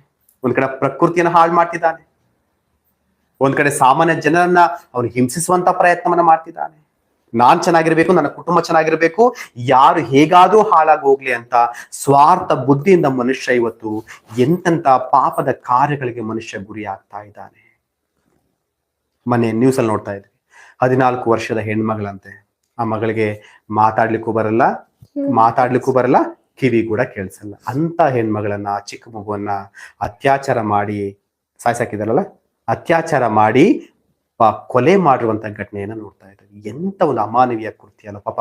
ಆ ಮಗುಗೆ ಮಾತು ಬರಲ್ಲ, ಕಿವಿನ ಕೇಳಿಸಲ್ಲ, ಅಂತ ಒಂದು ಬಲಹೀನ ಹೆಣ್ಮಗಳ ಮೇಲೆ ಅತ್ಯಾಚಾರ ಮಾಡ್ಲಿಕ್ಕೆ ಹೇಗಾದ್ರೂ ಮಾನುಷ್ಯತೆ ಇರುವಂತ ಮನುಷ್ಯನಿಗೆ ಹೇಗಾದ್ರೂ ಮನಸ್ಸು ಬರುತ್ತೆ ಪ್ರಿಯರೇ? ಒಂದ್ಸಲ ಆಲೋಚನೆ ಮಾಡೋಣ. ಮನುಷ್ಯ ದೇವರ ಭಯವಿಲ್ಲದೆ ಎಂತೆಂತ ಪಾಪದ ಕಾರ್ಯಗಳಿಗೆ ಇವತ್ತು ಒಳಗಾಗ್ತಾ ಇದ್ದಾನೆ. ನಿಜವಾಗ್ಲೂ ಇವೆಲ್ಲ ನೋಡುವಾಗ ಹೆಣ್ಮಕ್ಳು ನಮಗೆ ನಿಜವಾಗ್ಲೂ ಭಯ ಆಗ್ತದೆ. ನಮ್ಮ ಮಕ್ಕಳನ್ನ ಹೇಗಪ್ಪ ಆಚೆ ಕಳಿಸೋದು ಅಂತ, ನಮ್ಮ ಮಕ್ಕಳನ್ನ ಹೇಗೆ ನಾವು ಆಚೆ ಕಳಿಸೋದು, ಹೇಗೆ ನಮ್ಮ ಮಕ್ಕಳನ್ನ ರಕ್ಷಣೆ ಮಾಡ್ಕೊಳ್ಳೋದು, ಹೇಗೆ ಎಲ್ಲಾ ಸಮಯದಲ್ಲೂ ಕೂಡ ನಮ್ಮ ಮಕ್ಕಳಿಗೆ ನಾವು ಕಾವಲಾಗಿ ಇರ್ಲಿಕ್ಕೆ ಆಗ್ತದೆ ಎಂಬುದಾಗಿ ನಿಜವಾಗ್ಲೂ ನಮಗೆ ಭಯ ಆಗ್ತದೆ. ಆದ್ರೆ ಒಂದೊಂದು ಸತ್ಯ, ಆ ದೇವಾದಿ ದೇವರ ರಕ್ಷಣೆ ನಮ್ಮ ಮೇಲೆ, ನಮ್ಮ ಕುಟುಂಬದಲ್ಲಿ ಇರುವ ತನಕ ನಮ್ಮ ಮಕ್ಕಳನ್ನ ಯಾರು ಕೂಡ ಮುಟ್ಲಿಕ್ಕೆ ಸಾಧ್ಯ. ಆದ್ರೂ ಕೂಡ ದುಷ್ಟ ನೋಡಿ ಎಂತೆಂಥ ಕಾರ್ಯಗಳನ್ನ ಮಾಡ್ತಾ ಇದ್ದಾನೆ. ಆದ್ರೂ ಕೂಡ ನೋಡಿ ದುಷ್ಟನು ಎಂತ ಹೀನ ಕೃತ್ಯಗಳಿಗೆ ಮನುಷ್ಯನ ಉಪಯೋಗಿಸ್ಕೊಳ್ತಾ ಇದ್ದಾನೆ ಅನ್ನೋದನ್ನ ನಾವಿಲ್ಲಿ ಗಮನಿಸಬೇಕಾಗಿರುವಂತ ವಿಷಯ. ಆದ್ರೆ ಒಂದು ಸತ್ಯ, ಮನುಷ್ಯ ಇವತ್ತು ಯಾರು ಏನು ಮಾಡಕ್ಕಾಗಲ್ಲ, ಯಾರಿಗೂ ಗೊತ್ತಾಗಲ್ಲ ಅಂದ್ಕೊಂಡು ಏನೆಲ್ಲಾ ಒಂದು ಕೆಟ್ಟ ಕಾರ್ಯಗಳನ್ನ ಮಾಡ್ತಿದ್ದಾನೋ, ಯಾರಿಗೆಲ್ಲ ಇವತ್ತು ನೋವು ಕೊಡುವಂತ ಪ್ರಯತ್ನವನ್ನು ಮಾಡ್ತಿದ್ದಾನೋ, ಯಾರಿಗೆಲ್ಲ ಇವತ್ತು ಹಿಂಸೆ ಕೊಡುವಂತ ಪ್ರಯತ್ನ ಮಾಡ್ತಿದ್ದಾನೋ, ನೆನಪಿಟ್ಕೊಳ್ರಿ, ಒಂದಲ್ಲ ಒಂದು ದಿವಸ ನೀವು ಮಾಡಿದ ಪ್ರತಿ ಒಂದು ಕಾರ್ಯಕ್ಕೂ ಕೂಡ ದೇವ್ರ ಲೆಕ್ಕವನ್ನು ಕೇಳ್ತಾನೆ. ಪ್ರತಿಯೊಂದು ಕಾರ್ಯಕ್ಕೂ ಕೂಡ ಆತನು ಕೊಡುವಂತ ಶಿಕ್ಷೆಯನ್ನ ಎಷ್ಟು ಭಯಂಕರವಾಗಿರುತ್ತಂದ್ರೆ ನೀವು ಊಹೆಗೂ ಮೀರಿದ ರೀತಿಯಲ್ಲಿ ದೇವ್ರ ನಿಮ್ಗೆ ಶಿಕ್ಷೆಯನ್ನ ಕೊಡ್ಲಿಕ್ಕಿದ್ದಾನೆ. ಹಾಗಾಗಿ ತಪ್ಪು ಮಾಡುವ ಮುನ್ನ ಭಯ ಬರ್ಲಿ. ದೇವ್ರು ನೋಡ್ತಾ ಇದ್ದಾನೆ, ದೇವ್ರ ಲೆಕ್ಕ ಕೇಳಲಿಕ್ಕಿದ್ದಾನೆ. ಆತನ ಲೆಕ್ಕ ಕೇಳುವಾಗ ನಾನು ಕೇಳಿ ಉತ್ತರ ಕೊಡ್ಲಿಕ್ಕೆ ಸಾಧ್ಯವಾಗುವುದಿಲ್ಲ. ಹಾಗಾಗಿ ದೇವರ ಕೋಪ ನನ್ನ ಮೇಲೆ ಬಂದ್ರೆ ನಾನು ಸಹಿಸ್ಕೊಳ್ಳಿಕ್ಕೆ ಸಾಧ್ಯವಾಗುವುದಿಲ್ಲ ಅನ್ನುವಂತ ಭಯದಲ್ಲಿ ಇವತ್ತು ಮನುಷ್ಯ ಬದುಕಿದ್ರೆ ಖಂಡಿತವಾಗ್ಲೂ ದೇವರ ಒಂದು ಕೃಪೆಗೆ ಪಾತ್ರರಾಗ್ತಾನೆ. ಇಲ್ಲದೆ ಹೋದ್ರೆ ದೇವರ ಕೋಪ ನಮ್ಮ ಊಹೆಗೂ ಮೀರಿ ಪಾಪಿಗಳ ಮೇಲೆ ಬರ್ಲಿಕ್ಕಿದೆ ಪ್ರಿಯರೇ. ಸಂಜನಾ ಕೇಸನ್ನ, ಧರ್ಮಸ್ಥಳದ ಸಂಜನಾ ಅಂದ್ಕೊಳ್ತೀನಿ ಅಲ್ವಾ, ಧರ್ಮಸ್ಥಳದಲ್ಲಿ ಆ ಮಗಳು 13 ವರ್ಷಗಳ ಹಿಂದೆ ಆ ಸಂಜನಾ ಕೇಸ್ ಅಂದ್ಕೊಳ್ತೀನಿ ಅಲ್ವಾ, ಆ ಕೇಸಲ್ಲಿ ನೋಡ್ರಿ ಎಷ್ಟು ಭಯಂಕರವಾಗಿ ಆ ಮಗಳನ್ನ ಅತ್ಯಾಚಾರ ಮಾಡಿ ಕೊಲೆ ಮಾಡಿ ಇವತ್ತಿಗೂ ಕೂಡ ಶಿಕ್ಷೆ ಆಗ್ಲಿಲ್ಲ. ಅಷ್ಟು ಭಯಂಕರವಾಗಿ ಆ ಮಗಳನ್ನ ಅತ್ಯಾಚಾರ ಮಾಡಿ ಭಯಂಕರವಾಗಿ ಆ ಮಗಳನ್ನ ಕೊಲೆ ಮಾಡಿದ್ರು ಕೂಡ ಇವತ್ತಿಗೂ ಕೊಲೆಗಾರ ಯಾರಂತ ಗೊತ್ತಾಗ್ಲಿಲ್ಲ. ಆದ್ರೆ ಕೊಲೆಗಾರ ಅಂದ್ಕೊಳ್ತಾ ಇರ್ಬೋದು ಏನಂತೇಳಿ, ನಮ್ಗೆ ಅಧಿಕಾರ ಇದೆ, ನಮ್ಮ ಬಳಿ ಹಣ ಇದೆ, ಅಂತಸ್ತಿದೆ, ನ್ಯಾಯ ನಮ್ ಕಡೆ ಯಾರು ಏನು ಮಾಡ್ಕೊಳಕ್ ಆಗಲ್ಲ ಎಂಬುದಾಗಿ ಆ ಮಗಳನ್ನ ಅತ್ಯಾಚಾರ ಮಾಡಿ ಕೊಲೆ ಮಾಡಿದ ವ್ಯಕ್ತಿಗಳು ಅಂದ್ಕೊಳ್ತಾ ಇರ್ಬೋದು. ಅದ್ ನೆನ್ಪಿಟ್ಕೊಳ್ರಿ, ನಿಮ್ಮ ಶಿಕ್ಷೆ ಆದಷ್ಟು ಬೇಗ ನೀವು ಅನುಭವಿಸ್ಲಿಕ್ಕಿದ್ದೀರಾ. ಆ ಮಗಳು ಆವತ್ತು 13 ವರ್ಷಗಳ ಹಿಂದೆ ಆ ಮಗಳು ಅನುಭವಿಸಿದ ಆ ನೋವನ್ನ ನೀವು ಆದಷ್ಟು ಬೇಗ ಅನುಭವಿಸ್ಲಿಕ್ಕಿದ್ದೀರಾ. ಆದಷ್ಟು ಬೇಗ ಆ ದೇವರ ಕೋಪ ನಿಮ್ಮ ಮೇಲೆ ಇಳಿದು ಬರ್ಲಿಕ್ಕಿದೆ. ನೆನಪಿಟ್ಕೊಳ್ರಿ, ಈ ಭೂಮಿಯಲ್ಲಿ ಆ ಸಹೋದರಿಗೆ, ಆ ಮಗಳಿಗೆ ನ್ಯಾಯ ಸಿಗದೆ ಹೋಗ್ಬೋದು, ಆದ್ರೆ ದೇವರ ನ್ಯಾಯ ತೀರ್ಪಿನ ನ್ಯಾಯಸ್ಥಾನದಲ್ಲಿ ಆ ಮಗಳಿಗೆ ನ್ಯಾಯ ಸಿಕ್ಕೇ ಸಿಗುತ್ತೆ. ನನ್ನ ದೇವರು ನ್ಯಾಯ ಕೊಡಿಸ್ತಾನೆ.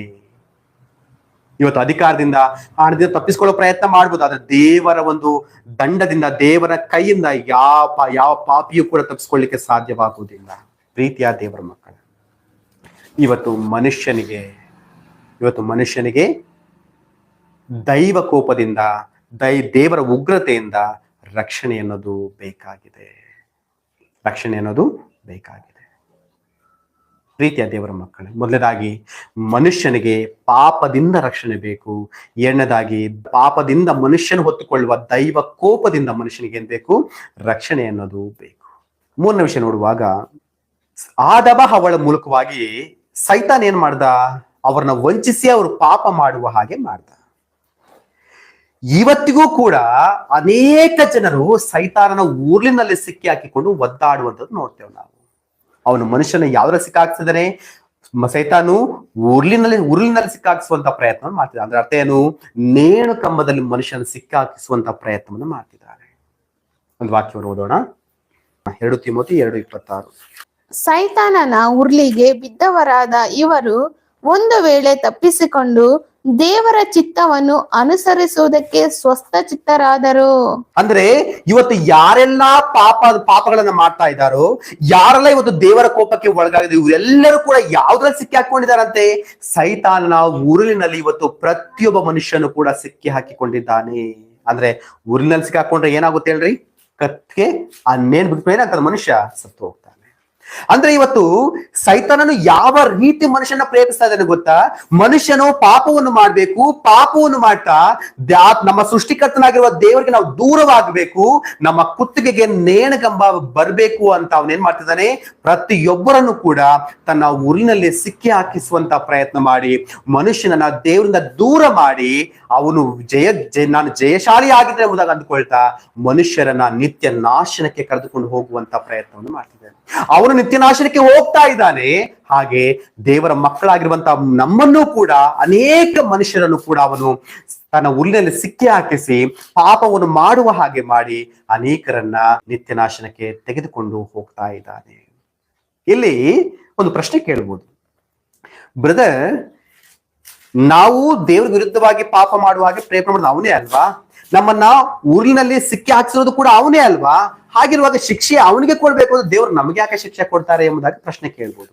ಪ್ರೀತಿಯ ದೇವರ ಮಕ್ಕಳೇ, ಅವನು ಪ್ರೇರೇಪಣೆ ಮಾತ್ರ ಕೊಡ್ಲಿಕ್ಕೆ ಸಾಧ್ಯ. ಅವನು ನಮ್ಗೆ ನೀನ್ ವ್ಯಭಿಚಾರ ಮಾಡುವಂತ ಆಲೋಚನೆ ಕೊಡ್ಲಿಕ್ಕೆ ಸಾಧ್ಯ. ಆದ್ರೆ ವ್ಯಭಿಚಾರ ಮಾಡೋದಕ್ಕೂ ನಮ್ಗೆ ಅಧಿಕಾರ ದೇವರು ಕೊಟ್ಟಿದ್ದಾರೆ, ವ್ಯಭಿಚಾರ ಮಾಡದೆ ಇರೋದಕ್ಕೂ ಕೂಡ ನಮ್ಗೆ ಸ್ವಾತಂತ್ರ್ಯ ಕೊಟ್ಟಿದ್ದಾರೆ ದೇವರು. ಹಾಗಾಗಿ ಅವನು ವ್ಯಭಿಚಾರ ಮಾಡುವಂದಾಗ ನೀನ್ ಯಾಕೆ ಅವನ ಆಲೋಚನೆಗೆ ಒಳಗಾಗಿ ವ್ಯಭಿಚಾರದ ಕಾರ್ಯಕ್ಕೆ ಹೋಗ್ತಾ ಇದೀಯಾ? ಅವನು ಕೊಲೆ ಮಾಡು, ನೋಡು ನೀನ್ ಶತ್ರು ಅಲ್ಲಿದ್ದಾರೆ, ನಿನ್ನ ಅವತ್ತು ಆ ರೀತಿಯಾಗಿ ವೇದನೆ ಮಾಡ್ದ ಅಲ್ವಾ, ಆವತ್ತು ನಿನ್ಗೆ ಆ ರೀತಿ ಅವಮಾನ ಮಾಡ್ದ ಅಲ್ವಾ, ಅವನ ಶತ್ರು ಅವನು ಕೊಲೆ ಮಾಡು ಎಂಬುದಾಗಿ ಅವನು ಬಂದು ಹೇಳುವಾಗ ನೀನ್ ಯಾಕೆ ಅವನ ಆಲೋಚನೆಗೆ ಒಳಗಾಗಿ ಕೊಲೆ ಮಾಡ್ಲಿಕ್ಕೆ ಹೋಗಿ ಪಾಪವನ್ನು ಹೊತ್ಕೊಳ್ತಿದೀಯಾ? ಅವನ ಕ್ಷಮಿಸಿ ಬಿಡುವಂತ ಒಂದು ಸ್ವತಂತ್ರ ಕೂಡ ನಿನಗಿದೆಯಲ್ಲ, ಅವನು ಕೊಲೆ ಮಾಡ್ದ ಹಾಗೆ ಇರುವಂತ ಒಂದು ಸ್ವತಂತ್ರ ಕೂಡ ನಿನಗಿದೆಯಲ್ಲ. ಅವನ ಮಾತಿಗೆ ಅವನ ಪ್ರೇರೇಪಣೆ ಒಳಗಾಗಿ ನೀನ್ ಯಾಕೆ ಕೊಲೆ ಮಾಡ್ಲಿಕ್ಕೆ ಹೋಗ್ತಾ ಇದೆ? ನೀನ್ ಯಾಕೆ ವ್ಯಭಿಚಾರ ಮಾಡ್ಲಿಕ್ಕೆ ಹೋಗ್ತೀಯಾ? ನೀನ್ ಯಾಕೆ ಇನ್ನೊಬ್ರಿಗೆ ಮೋಸ ಮಾಡ್ಲಿಕ್ಕೆ ಹೋಗ್ತೀಯಾ? ನೀನ್ ಯಾಕೆ ಇನ್ನೊಬ್ಬರ ಒಂದು ವಸ್ತುಗಳನ್ನ ಕದ್ದುಕೊಳ್ಳುವಂತ ಪ್ರಯತ್ನ ಮಾಡ್ತೀಯಾ? ನೀನ್ ಯಾಕೆ ದೇವರಿಗೆ ವಿರುದ್ಧವಾಗಿ ಪಾಪವನ್ನ ಮಾಡ್ತಾ ಇದೀಯ? ಅವನ ಕೆಲಸ ಏನು? ನಮ್ಮನ್ನು ಬೀಳಿಸ್ಬೇಕಂತ ಪ್ರಯತ್ನ ಮಾಡ್ತಿದ್ದಾನೆ. ಆದ್ರೆ ನಾವು ದುಡುವಾಗಿ ಬೀಳದಾಗೆ ನಿಂತ್ಕೊಳ್ಳಿಕ್ಕೂ ಕೂಡ ದೇವರು ನಮ್ಗೆ ಅಧಿಕಾರ ಕೊಟ್ಟಿದಾರಲ್ವಾ, ಶಕ್ತಿ ಕೊಟ್ಟಿದಾರಲ್ವಾ, ಜ್ಞಾನ ಕೊಟ್ಟಿದಾರಲ್ವಾ, ಬುದ್ಧಿ ಕೊಟ್ಟಿದಾರಲ್ವಾ, ಆತ್ಮನ ಸಹಾಯ ಕೊಟ್ಟಿದಾರಲ್ವಾ. ಇವೆಲ್ಲ ಇಟ್ಕೊಂಡು ಅವನ ಮೇಲೆ ನೆಪ ಹೇಳಿ ನಾವು ತಪ್ಪಿಸ್ಕೊಳ್ಳೋ ಪ್ರಯತ್ನ ಮಾಡಿ ದೇವ್ ಸುಮ್ಮನೆ ಇರ್ತಾರ? ಖಂಡಿತ ಇರೋದಿಲ್ಲ ಪ್ರಿಯರೇ. ಹಾಗಾಗಿ ಇವತ್ತು ಮನುಷ್ಯನಿಗೆ ಸೈತಾನನ ಉರುಳಿನಿಂದ ರಕ್ಷಣೆ ಅನ್ನೋದು ಬೇಕು. ಅವನು ನಮಗೆ ಉರುಳು ಹಾಕ್ಲಿಕ್ಕೆ ಬರುವಾಗ ಅವನ ಉರುಳಿನಲ್ಲಿ ಸಿಕ್ಕಿ ಹಾಕಿಕೊಳ್ಳದೆ ನಾವು ತಪ್ಪಿಸಿಕೊಂಡು ರಕ್ಷಣೆ ಮಾಡಿ ನಡೀಬೇಕು ಅಂತ ಹೇಳಿದ್ರೆ ನಮಗೆ ರಕ್ಷಣೆ ಅನ್ನೋದು ಬಹಳಷ್ಟು ಪ್ರಾಮುಖ್ಯವಾಗಿ ಬೇಕು. ಇವತ್ತು ನೋಡ್ರಿ, ಪ್ರತಿಯೊಬ್ಬ ಮನುಷ್ಯನು ಕೂಡ ಒಂದಲ್ಲ ಒಂದು ಊರಿನಲ್ಲಿ ಸಿಕ್ಕಾಕಿಕೊಂಡಿದ್ದಾನೆ. ಅನೇಕರು ಈ ವ್ಯಸನಗಳಿಗೆ, ಒಂದು ಕೆಟ್ಟ ಚಟಗಳಿಗೆ ಒಳಗಾಗಿರ್ತಾರೆ. ಡ್ರಿಂಕ್ಸ್ ಆಗಿರ್ಬೋದು, ಇಲ್ಲ ಒಂದು ಡ್ರಗ್ಸ್ ತಗೊಳ್ಳುವಂಥದ್ದಾಗಿರ್ಬೋದು, ಇಲ್ಲ ಕೆಲವೊಂದು ಕೆಟ್ಟ ಚಟಗಳಿಗೆ ಒಳಗಾಗಿರುವಂತವ್ರು ಅವ್ರು ಹೇಳ್ತಿರ್ತಾರೆ, ಎಷ್ಟು ಪ್ರಯತ್ನ ಮಾಡಿದ್ರು ಕೂಡ ನನ್ನ ಕೈಲಿ ಬಿಟ್ಟು ಬರ್ಲಿಕ್ಕೆ ಆಗ್ತಾ ಇಲ್ಲ ಎಂಬುದಾಗಿ. ಅಂದ್ರೆ ಅದು ಉರ್ಲೆ. ಬೇಕಾದ್ರೆ ಕುಟುಂಬಗಳನ್ನ ಬೇಕಾದ್ರೆ ಬಿಡ್ತಾರೆ, ಆದ್ರೆ ಕೆಟ್ಟ ಚಟಗಳನ್ನ ಮಾತ್ರ ಬಿಡ್ಲಿಕ್ಕೆ ಅವ್ರು ತಯಾರಾಗೋದಿಲ್ಲ. ಅದ್ರ ಅರ್ಥ ಏನು? ಎಷ್ಟು ಭಯಂಕರವಾದ ಉರ್ಲಿನಲ್ಲಿ ಇವತ್ತು ಮನುಷ್ಯನ ಸಿಕ್ಕಿ ಹಾಕಿಸುವಂತ ಪ್ರಯತ್ನ ಅವ್ರು ಮಾಡ್ತಿದ್ದಾರೆ. ಪ್ರಾರಂಭದಲ್ಲಿ ಎಲ್ಲ ಚೆನ್ನಾಗಿರ್ತದೆ, ಸಿಗರೇಟ್ ಸೇದುವಾಗ ಬಹಳ ಜೋಶ್ ಆಗಿರುತ್ತೆ, ಬಹಳ ಎಕ್ಸೈಟ್ಮೆಂಟ್ ಆಗಿರುತ್ತೆ ಸೇದುವಾಗ. ಆದ್ರೆ ಅದಕ್ಕೆ ಅಡಿಕ್ಟ್ ಆದ್ಮೇಲೆ ಬಿಡೋದು ಎಷ್ಟು ಕಷ್ಟ ಅನ್ನೋದನ್ನ ಆಮೇಲೆ ಅರ್ಥ ಆಗ್ತದೆ. ಮದ್ಯಪಾನ ಪ್ರಾರಂಭದಲ್ಲಿ ಕುಡಿಯುವಾಗ ತುಂಬಾ ಚೆನ್ನಾಗೇ ಇರುತ್ತೆ, ಆದ್ರೆ ಅದರಿಂದ ಆಗುವಂತಹ ಅವಸಾನಗಳು, ಪರಿಸ್ಥಿತಿಗಳನ್ನು ಎದುರಿಸುವಾಗ ಆಗ ಅರ್ಥ ಆಗ್ತದೆ ಇದೆಷ್ಟು ಕೆಟ್ಟದ್ದು ಎಂಬುದಾಗಿ. ಒಬ್ಬ ವ್ಯಕ್ತಿ, ನಾನು ಕಳೆದ ದಿನಗಳಲ್ಲಿ ನಾನು ಒಂದು ಸಾಕ್ಷಿಯನ್ನು ನೋಡಿದೆ. ಒಬ್ಬ ವ್ಯಕ್ತಿ ಗೌರ್ಮೆಂಟ್ ಆಫೀಸಲ್ಲಿ ಕೆಲಸ ಮಾಡುವಂತ ವ್ಯಕ್ತಿ, ಒಳ್ಳೆ ಪೊಸಿಷನ್ ಆಗಿರುವಂತ ವ್ಯಕ್ತಿ. ಆ ವ್ಯಕ್ತಿ ಏನ್ ಮಾಡ್ತಾನೆ, ಸ್ನೇಹಿತರ ಜೊತೆ ಸೇರಿ ಕುಡಿಯೋದನ್ನ ಕಲ್ತ್ಕೊಳ್ತಾನೆ.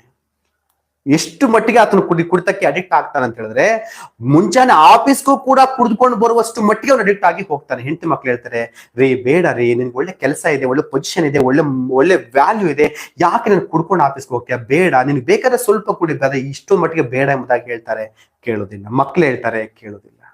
ಆ ವ್ಯಕ್ತಿ ಕುಡ್ಕೊಂಡು ಹೋಗೋದು ನೋಡಿ ಆಫೀಸಲ್ಲಿ ಅವನೇನ್ ಮಾಡ್ತಾರೆ, ಕೆಲಸದಿಂದ ತೆಗೆದು ಹಾಕ್ತಾರೆ. ನಂತರ ಅವನು ಎಷ್ಟರ ಮಟ್ಟಿಗೆ ಅದಕ್ಕೆ ಅಡಿಕ್ಟ್ ಆಗಿ ಹೋದ ಅಂದ್ರೆ, ಹೆಂಡತಿಯನ್ನು ಬಿಡ್ತಾನೆ, ಮಕ್ಕಳನ್ನು ಬಿಡ್ತಾನೆ, ಕೆಲಸ ಹೋಗ್ತದೆ, ಬೀದಿಯಲ್ಲಿ ಭಿಕ್ಷೆ ಬೇಡುವ ಮಟ್ಟಿಗೆ ಹೊರಟೋಗ್ತಾನೆ. ನಂತರ ಏನಾಗುತ್ತೆ ಗೊತ್ತಾ, ಅವನು ಹೀಗೆ ಮನೆಯಿಂದ ಆಚೆ ಹೊರಟೋಗ್ತಾನೆ. ಮನೆಯಿಂದ ಆಚೆ ಹೊರಟೋದಾಗ ಮತ್ತೆ ಅವನಿಗೆ ಮನೆಗೆ ಹೋಗ್ಲಿಕ್ಕೂ ಕೂಡ ಮನಸ್ಸು ಬರೋದಿಲ್ಲ. ಯಾಕಂದ್ರೆ ನಾನು ನನ್ನ ಹೆಂಡತಿ ಮಕ್ಕಳು ಅಷ್ಟು ಬುದ್ಧಿವಾದ ಹೇಳಿದ್ರು ಕೂಡ ನಾನು ಕೇಳಿಲ್ಲ, ನಾನು ಎಲ್ಲ ನನ್ನ ಜೀವಿತವನ್ನು ಹಾಳು ಮಾಡ್ಕೊಂಡೆ, ನನ್ನ ಹೆಂಡತಿ ಮಕ್ಕಳ ಜೀವಿತನ ಬೀದಿಗೆ ತೆಗೆದುಕೊಂಡು ಬಂದ್ಬಿಟ್ಟೆ ಅಲ್ವಾ, ಮತ್ತೆ ಯಾವ ಮುಖ ಇಟ್ಕೊಂಡು ನಾನು ಏನ್ ಮಾಡ್ಲಿ, ನಾನು ಮನೆಗೆ ಹೋಗ್ಲಿ ಅಂತ ಅವನು ಬೀದಿಯಲ್ಲಿ ಭಿಕ್ಷೆ ಬೇಡ್ಕೊಂಡು ಅವನು ಇದನ್ನೇ ಹೊರತು ಮನೆಗೆ ಹೋಗುವಂತ ಪ್ರಯತ್ನ ಮಾತ್ರ ಮಾಡ್ಲಿಲ್ಲ. ಒಂದ್ಸಾರಿ ಅವನು ಸ್ಕೂಲ್ ಹತ್ರ ಹೋಗುವಾಗ ಅವ್ರ ಮಗ ಬಂದು ಇವ್ರ ಅವಸ್ಥೆ ನೋಡಿ 20 ರೂಪಾಯಿ ಅವನ ಕೈಲಿ ಕೊಟ್ಟು ಡ್ಯಾಡಿ ಏನಾದ್ರು ತಿನ್ನು ಎಂಬುದಾಗಿ ಕೊಟ್ಟನಂತ. ಅವಾಗ ಅವನು ಕಣ್ಣೀರ್ ಹಾಕೊಳ್ತಾನೆ, ಅಯ್ಯೋ ನನ್ನ ಮಗನಿಗೆ ನಾನು ಕೊಡ್ಬೇಕು ಅವನಿಗೆ ತಿಂಡಿಗೆ, ಆದ್ರೆ ನನ್ನ ಮಗ ನನಗ್ ಕೊಡುವಷ್ಟು ಮಟ್ಟಿಗೆ ನಾನು ಹೋಗ್ಬಿಟ್ನಲ್ಲ ಎಂಬುದಾಗಿ ಅವನು ಕಣ್ಣೀರು ಹಾಕೊಳ್ತಾ, ಟಿವಿ ನ್ಯೂಸ್ ಅಲ್ಲಿ ಬಂತ ಆಕ್ಚುಲಿ ಇದು, ಅವನ ಹೆಸರು ಶ್ರೀನಿವಾಸ್ ಎಂಬುದಾಗಿ ಆಂಧ್ರದ ಅಂದ್ಕೊಳ್ತೇನೆ. ಆ ವ್ಯಕ್ತಿಯ ಪರಿಸ್ಥಿತಿ ನೋಡ್ರಿ, ಎಂತ ಒಂದು ಉರ್ಲಲ್ಲಿ ಸಿಕ್ಕಾಕಿಕೊಂಡ.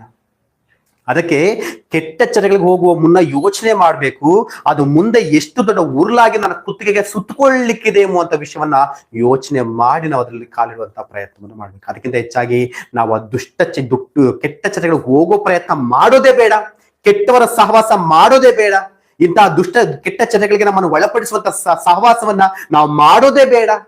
ಅವ್ರ ಜೊತೆ ಸಹವಾಸ ಮಾಡಿದ್ರೆ ಅಲ್ವಾ ಅವ್ರು ನಮ್ಮನ್ನ ಅಂತ ಕಾರ್ಯಗಳಿಗೆ ಉಪಯೋಗಿಸ್ಕೊಳ್ಳೋದು ಬೇಡವೇ ಬೇಡ.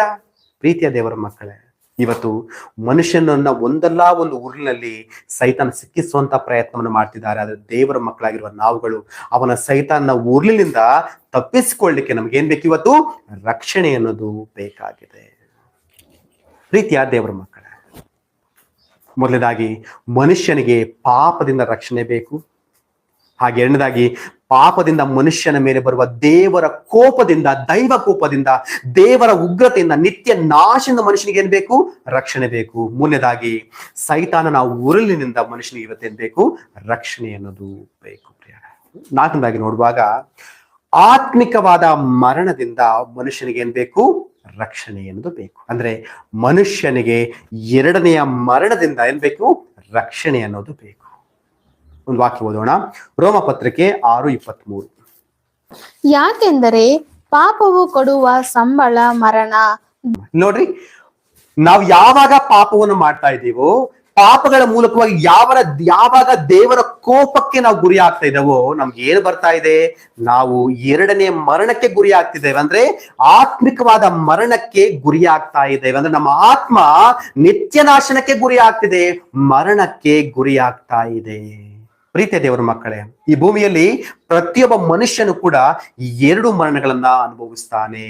ಮನುಷ್ಯನಿಗೆ ಒಂದು ಮರಣ ಅಲ್ಲ, 2 ಮರಣಗಳನ್ನ ಮನುಷ್ಯ ಅನುಭವಿಸ್ತಾನೆ. ಮೊದಲನೇ ಮರಣ ಯಾವುದು ಅಂದ್ರೆ, ಈ ಭೂಮಿಯಲ್ಲಿ ನಾವು ಜೀವಿಸುವಾಗ ಈ ಶರೀರದಲ್ಲಿ ಆತ್ಮ ಅನ್ನೋದು ಇದೆ, ಜೀವ ಅನ್ನೋದು, ಪ್ರಾಣ ಅನ್ನೋದು ಇದೆ. ಯಾವಾಗ ಪ್ರಾಣ ಈ ಶರೀರದಿಂದ ಹೊರಟು ಹೋಗುತ್ತೋ ಆಗ ಆತ್ಮ ಕೂಡ ಏನಾಗುತ್ತೆ ಅಂದ್ರೆ ಶರೀರವನ್ನು ಬಿಟ್ಟು ಹೊರಗಡೆ ಬಂದ್ಬಿಡುತ್ತೆ. ಶರೀರ ಅಂತ ಹೇಳುವಾಗ ಮನುಷ್ಯ ಅಂತ ಹೇಳುವಾಗ ಏನಿರ್ಬೇಕು? ಪ್ರಾಣ ಇರಬೇಕು, ಆತ್ಮ ಇರಬೇಕು, ಶರೀರ ಇರಬೇಕು. ಈ ಮನುಷ್ಯನ ದೇಹದಲ್ಲಿ ಪ್ರಾಣ ಯಾವಾಗ ಹೊರಟು ಹೋಗುತ್ತೋ, ಜೀವಶ್ವಾಸ ಯಾವಾಗ ಈ ಮನುಷ್ಯನ ಉಸಿರಲ್ಲಿ ನಿಂತು ಹೋಗುತ್ತೋ ಆಗ ಆತ್ಮ ಕೂಡ, ಅಂದ್ರೆ ನಾವೇನ್ ಮಾಡ್ತೀವಿ? ಈ ಶರೀರವನ್ನು ಬಿಟ್ಟು ಹೊರಗಡೆ ಬಂದ್ಬಿಡ್ತೇವೆ. ಇದನ್ನ ಮೊದಲನೇ ಮರಣ ಅಥವಾ ಶಾರೀರಿಕವಾದ ಮರಣ ಎಂಬುದಾಗಿ ಕರೀತಾರೆ. ಅದಕ್ಕೆ ನೋಡ್ರಿ, ಯಾರಾದ್ರೂ ಸತ್ತಿರುವಾಗ, ಮನೆ ಮುಂದೆ ಹೆಣವನ್ನು ಮಲಸಿರುವಾಗ, ಸತ್ತದ ವ್ಯಕ್ತಿಯನ್ನ ಮನೆ ಮುಂದೆ ಮಲಸಿರ್ತಾರೆ, ಹೇಗೆ ನೋಡೋರು ಬಂದು ನೋಡ್ಲಿ ಎಂಬುದಾಗಿ. ಆಗ ಯಾರಾದ್ರೂ ಬಂದು ಏನಾಗಿದೆ ಇಲ್ಲಿ ಎಂಬುದಾಗಿ ಕೇಳುವಾಗ ಏನ್ ಹೇಳ್ತಾರೆ ಹೇಳ್ರಿ? ಅಲ್ಲಿ ಇಂಥ ವ್ಯಕ್ತಿ ಸತ್ತು ಹೋಗಿದ್ದಾನೆ ಎಂಬುದಾಗಿ ಹೇಳ್ತಾರೆ. ಏನ್ ಹೇಳ್ತಾರೆ? ಇಂಥ ವ್ಯಕ್ತಿ ಸತ್ತು ಹೋಗಿದ್ದಾರೆ ಎಂಬುದಾಗಿ ಹೇಳ್ತಾರೆ. ಸತ್ತಿರೋದು ದೇಹ, ಹೋಗಿರೋದು ಯಾವುದು ಅಂದ್ರೆ ಆತ್ಮ. ಪ್ರೀತಿಯ ದೇವರ ಮಕ್ಕಳೇ, ಮನುಷ್ಯನಿಗೆ ಮೊದಲ ಮರಣ ಶರೀರದಿಂದ ಆತ್ಮ ಬೇರ್ಪಡುವಂತ ಒಂದು ಸ್ಥಿತಿ, ಅಂದ್ರೆ ಶಾರೀರಿಕವಾದ ಮರಣ. ಎರಡನೇ ಮರಣ ಬಂದು ಆತ್ಮಕ್ಕೆ ಬರುವಂತಹ ಮರಣ. ಈ ಆತ್ಮಕ್ಕೆ ಬರುವಂತಹ ಮರಣ ಹೇಗೆ ಬರುತ್ತೆ ಗೊತ್ತಾ? ಈ ಮನುಷ್ಯರಾಗಿ ಈ ಶರೀರದಲ್ಲಿ ನಾವು ಜೀವಿಸುವಾಗ ಏನೆಲ್ಲಾ ಪಾಪದ ಕಾರ್ಯಗಳು ಮಾಡ್ತೇವೋ, ದೇವರ ವಿರುದ್ಧವಾದ ಕಾರ್ಯ ನಾವು ಮಾಡ್ತೇವೋ, ಈ ಪಾಪದ ಕಾರ್ಯಗಳ ಮೂಲಕ, ದೇವರ ಕೋಪದ ಮೂಲಕವಾಗಿ ನಮ್ಮ ಆತ್ಮ ಏನಾಗುತ್ತೆ? ನಿತ್ಯ ನಾಶನಕ್ಕೆ ಒಳಗಾಗುತ್ತೆ.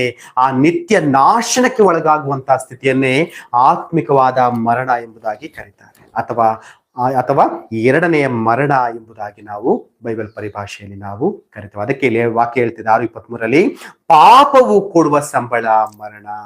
ಶರೀರಕ್ಕೆ ನೀನು ಪಾಪ ಮಾಡಿದ್ರೂ ಮರಣ ಬರುತ್ತೆ, ಪಾಪ ಮಾಡದೆ ಹೋದ್ರೂ ಮರಣ ಬರುತ್ತೆ. ಆದ್ರೆ ಆತ್ಮಕ್ಕೆ ಮಾತ್ರ ಮರಣ ಬರೋದು ಪಾಪವನ್ನು ಮಾಡಿದಾಗ ಮಾತ್ರವೇ.